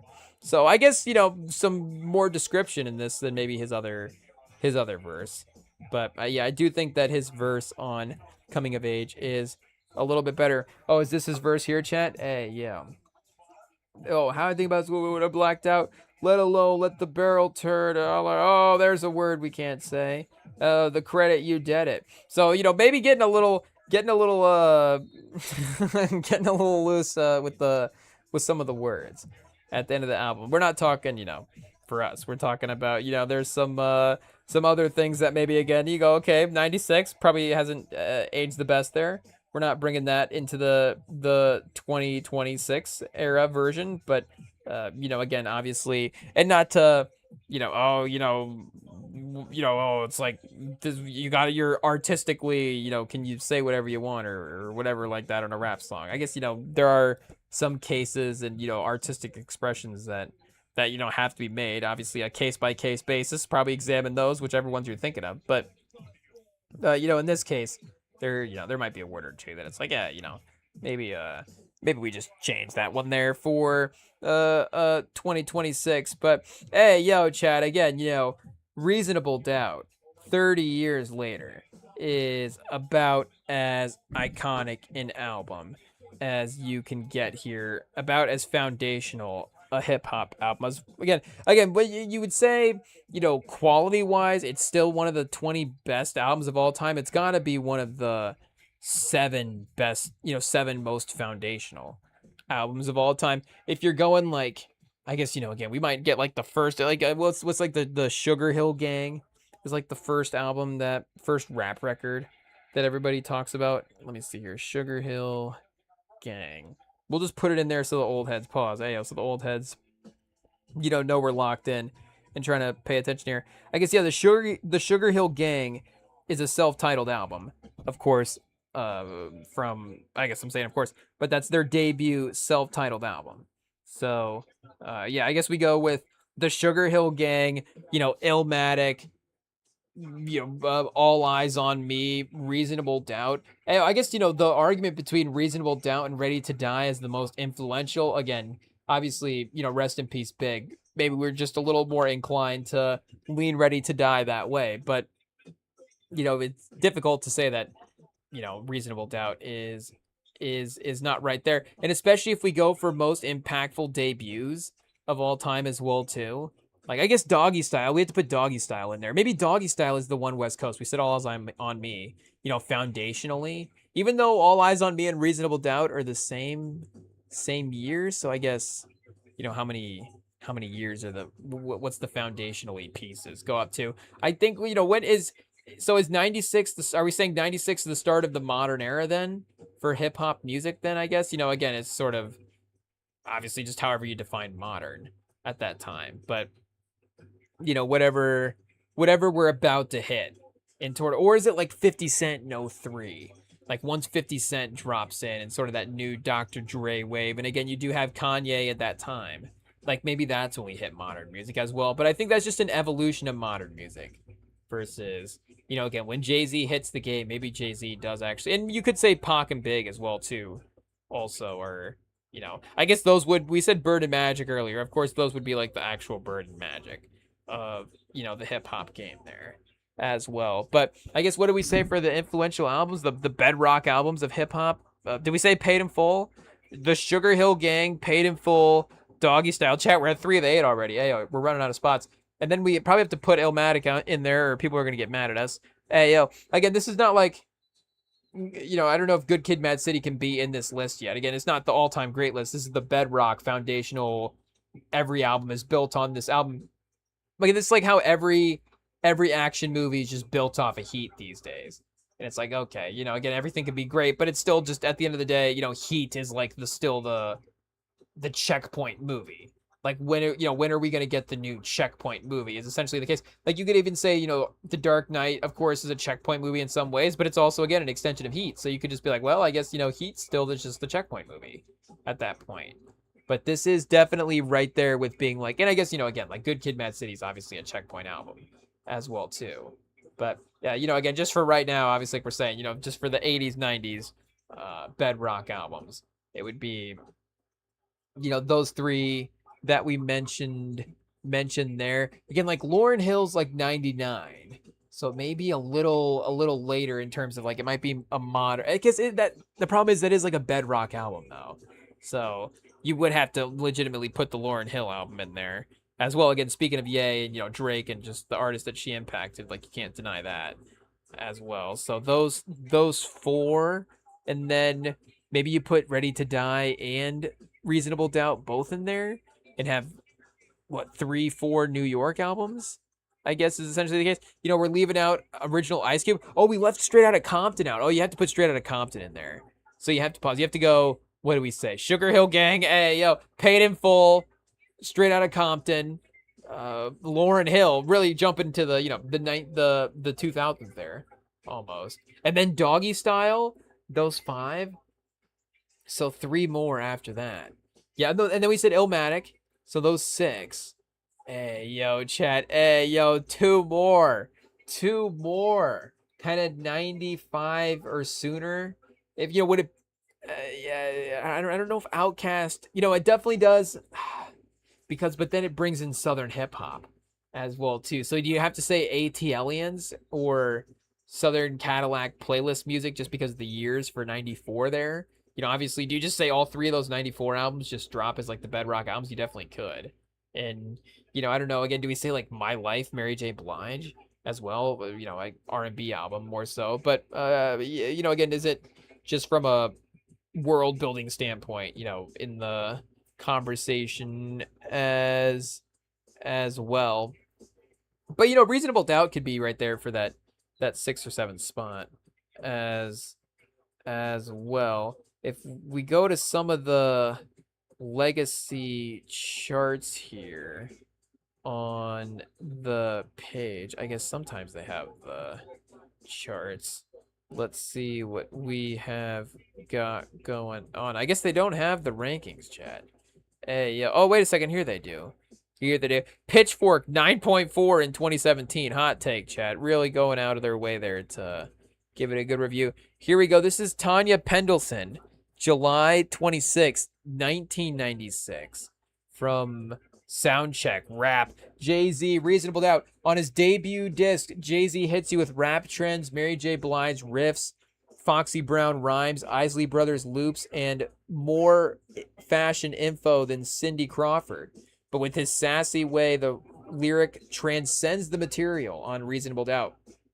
I've been around this block too many times, rocked too many rhymes, cocked too many nines. He raps on 222s. Instead of apologizing for his hustling days, he treats his street career like any CEO, as a way to make money that has risks and rewards.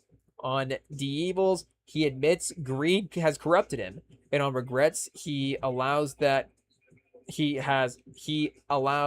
getting paid has its price. Oh, getting paid has its price. Like the Notorious B.I.G. with whom he shares the mic on Brooklyn's Finest, Jay-Z is living better now, but hasn't completely left the hood behind. 3 stars. I just like dropping that in there. So the sentence, it says okay, let me read this again. On The Evils, he admits greed has corrupted him. On Regrets, take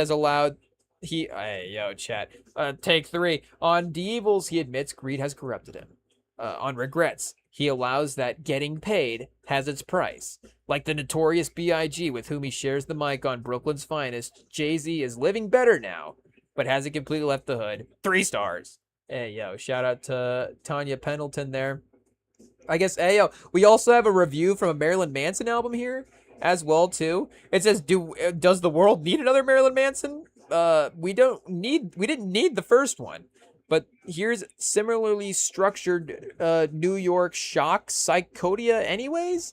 The group's eponymous debut for American arrives minus frontman Patrick Briggs' flashy visuals.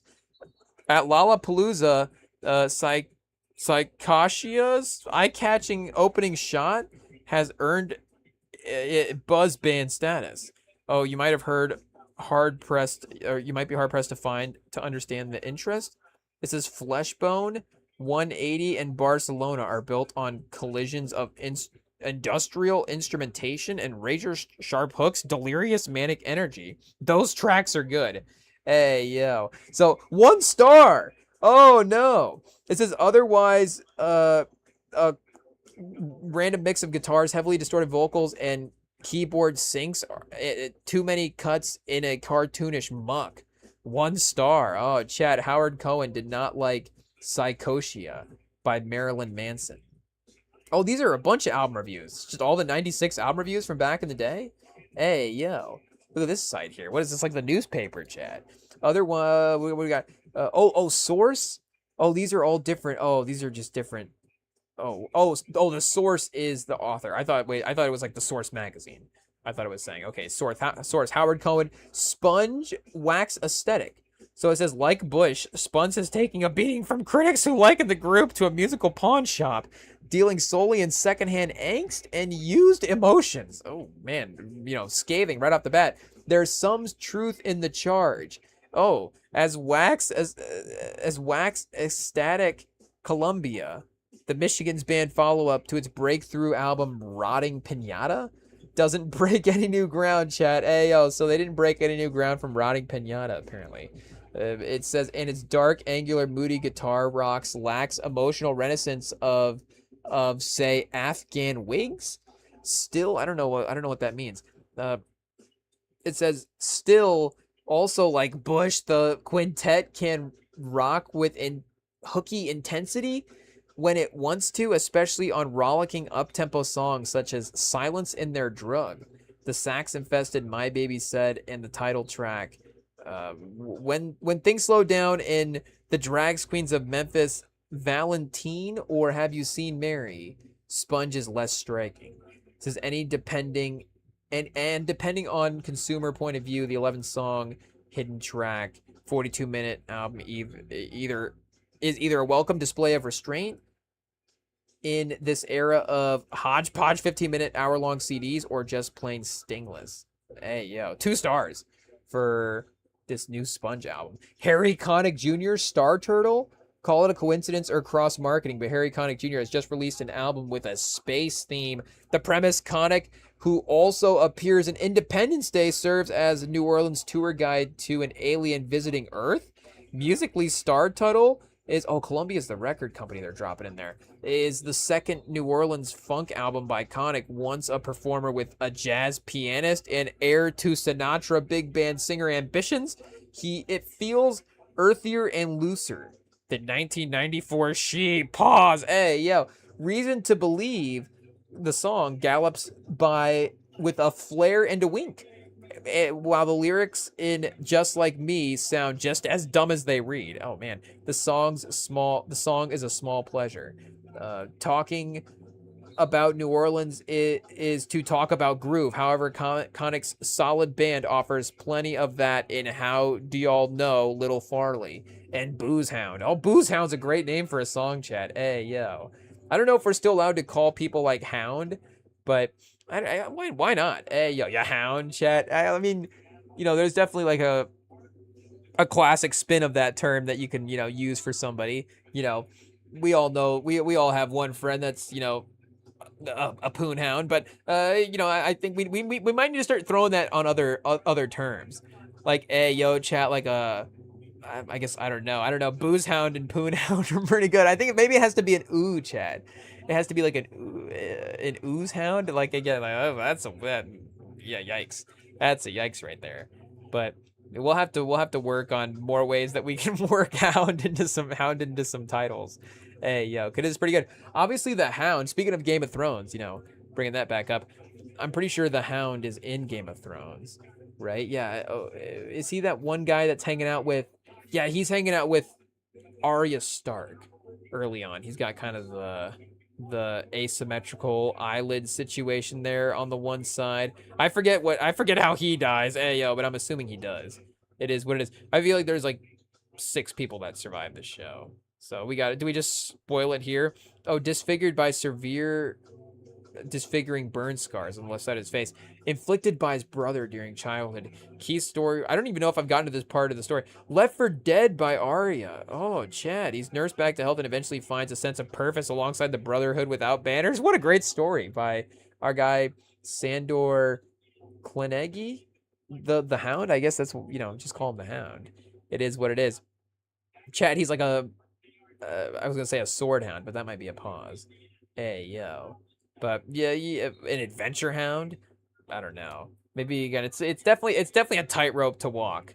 Dropping that phrase in, that is for sure. But it being the song here in this album is pretty fun. Anyways, it says, but what is missing is Connick's music grit and lived-in feel. Try as he may, Connick still comes across like a tourist of funk rather than a local. 2 stars. Hey, I just kind of wanted to read a review cleanly there through once as well too. So I feel like we kind of did that with that Harry Connick Jr. review. Did they give any other albums here 2 stars? Oh, they gave Anne Rimes' album called Blue. They gave it 3 stars. And then there's Secret of Life by Peter Gretchen. Oh, that also gets 3 stars as well. But it does look like Jay-Z's, obviously hot take, Reasonable Doubt back in the day was, winning the day as well too. So it's 3 stars right off the bat. Again, instant classic for sure. That is pretty good credit, I feel like, to be getting there. Do we have another in the moment one? Entertainment Weekly. Oh, here we go. 1996. Entertainment Weekly. What do they say here? A minus. Oh, chat right away. Jay-Z's street savvy raps may seem like nothing new, but there's a reason the Brooklyn native is topping the charts.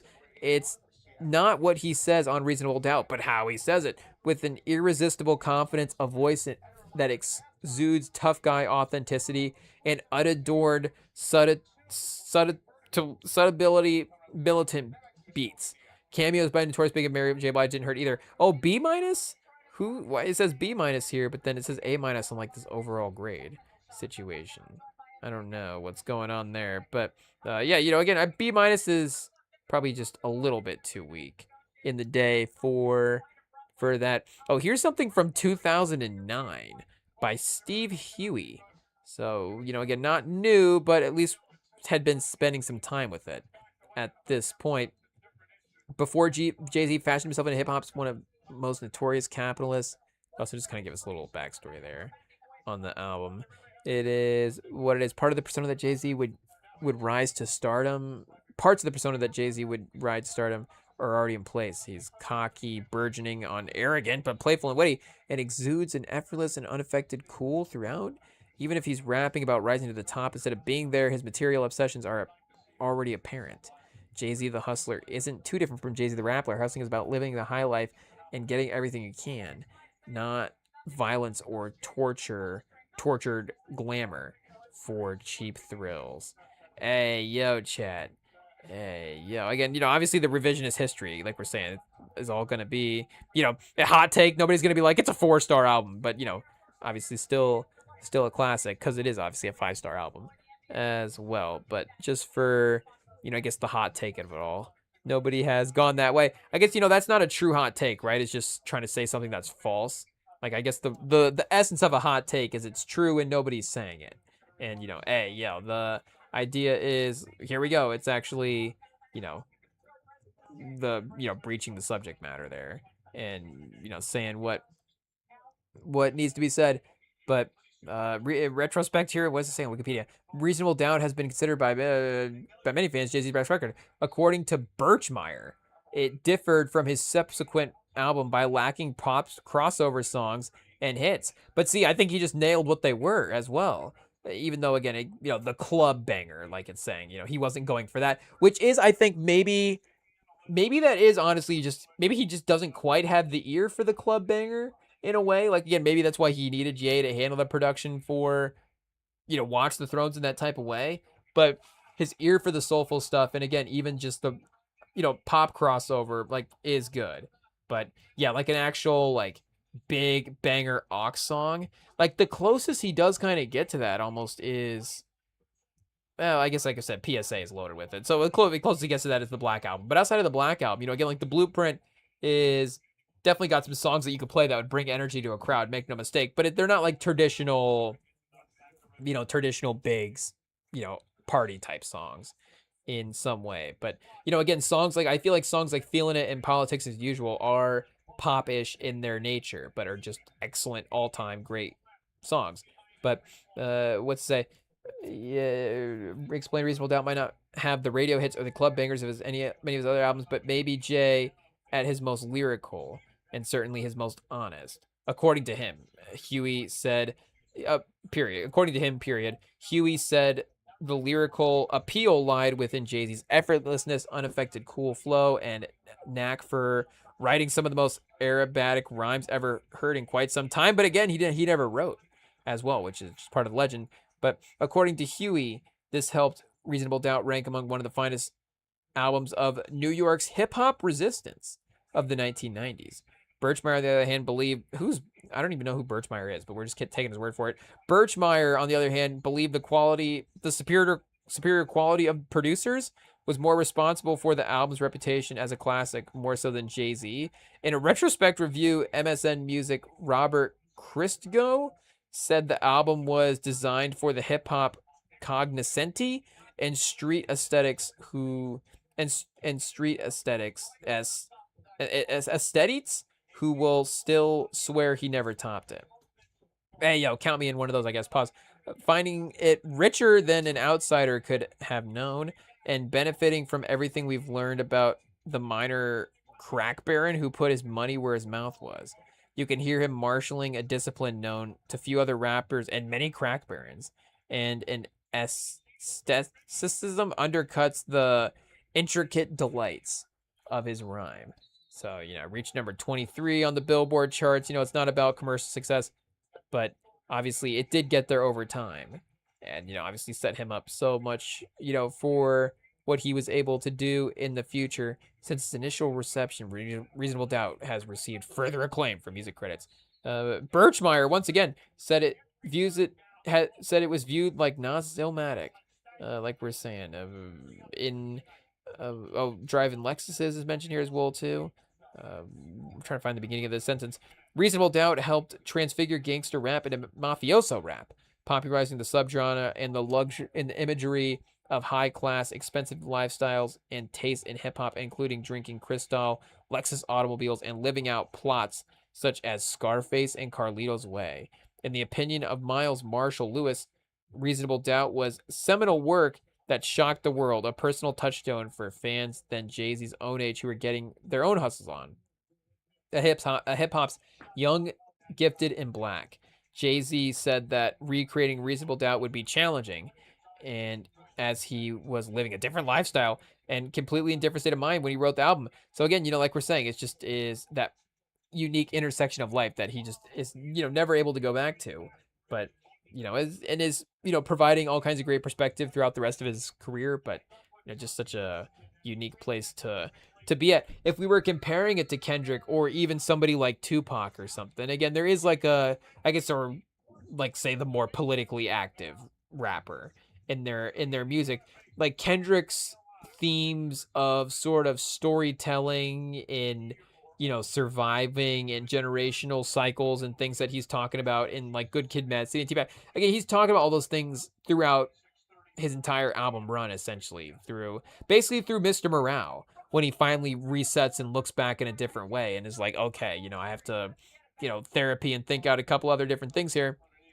But basically his first four albums, are exploring versions of the same themes. Versus again, like this Jay-Z album can kind of be a little bit separate from the rest.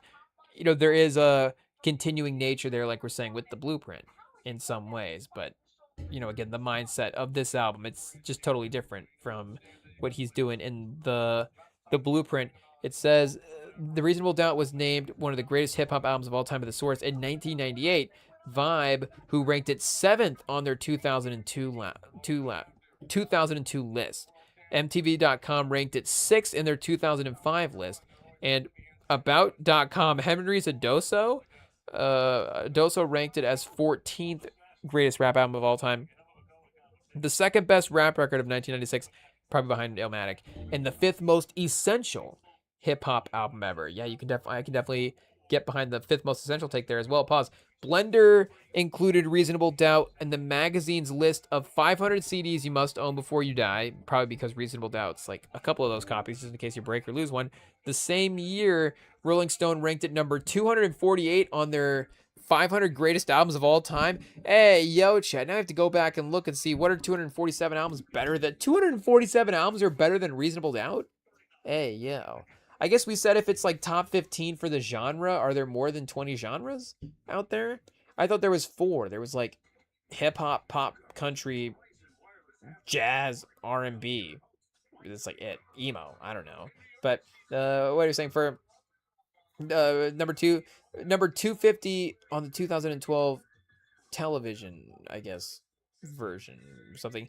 The album's rank shot up to number 67 on the 2020 reboot of the list. Oh, there we go, Chad. The magazine also named it the 17th best album of the 1990s, and it was included in Vibe's 51 Essential Albums 2004, the Hip Hop's Connections 100 Greatest Rap Albums from 95 to 2005 as well. So, I mean, chat, hey, yo, it continues to live on as one of the most iconic in, like we're saying, all of rap history. And, it's definitely going to be an album this summer that obviously we continue to play as well, too. And probably the summer after that, Lord willing. the summers that we see, we get to be playing Reasonable Doubt in those times. But yeah, chat, like we said, we could definitely keep going over the NBA and keep going over Jay-Z lyrics and Jay-Z songs, all day again for the Friday live stream. So, hey, we might run it back there as well. We might run it back there. You can catch us Friday here on the YouTube. You can catch us on the pod feeds. You can get us on Remington on Instagram as well if you want to hit us up over there. And we look forward to seeing you guys in a couple of days.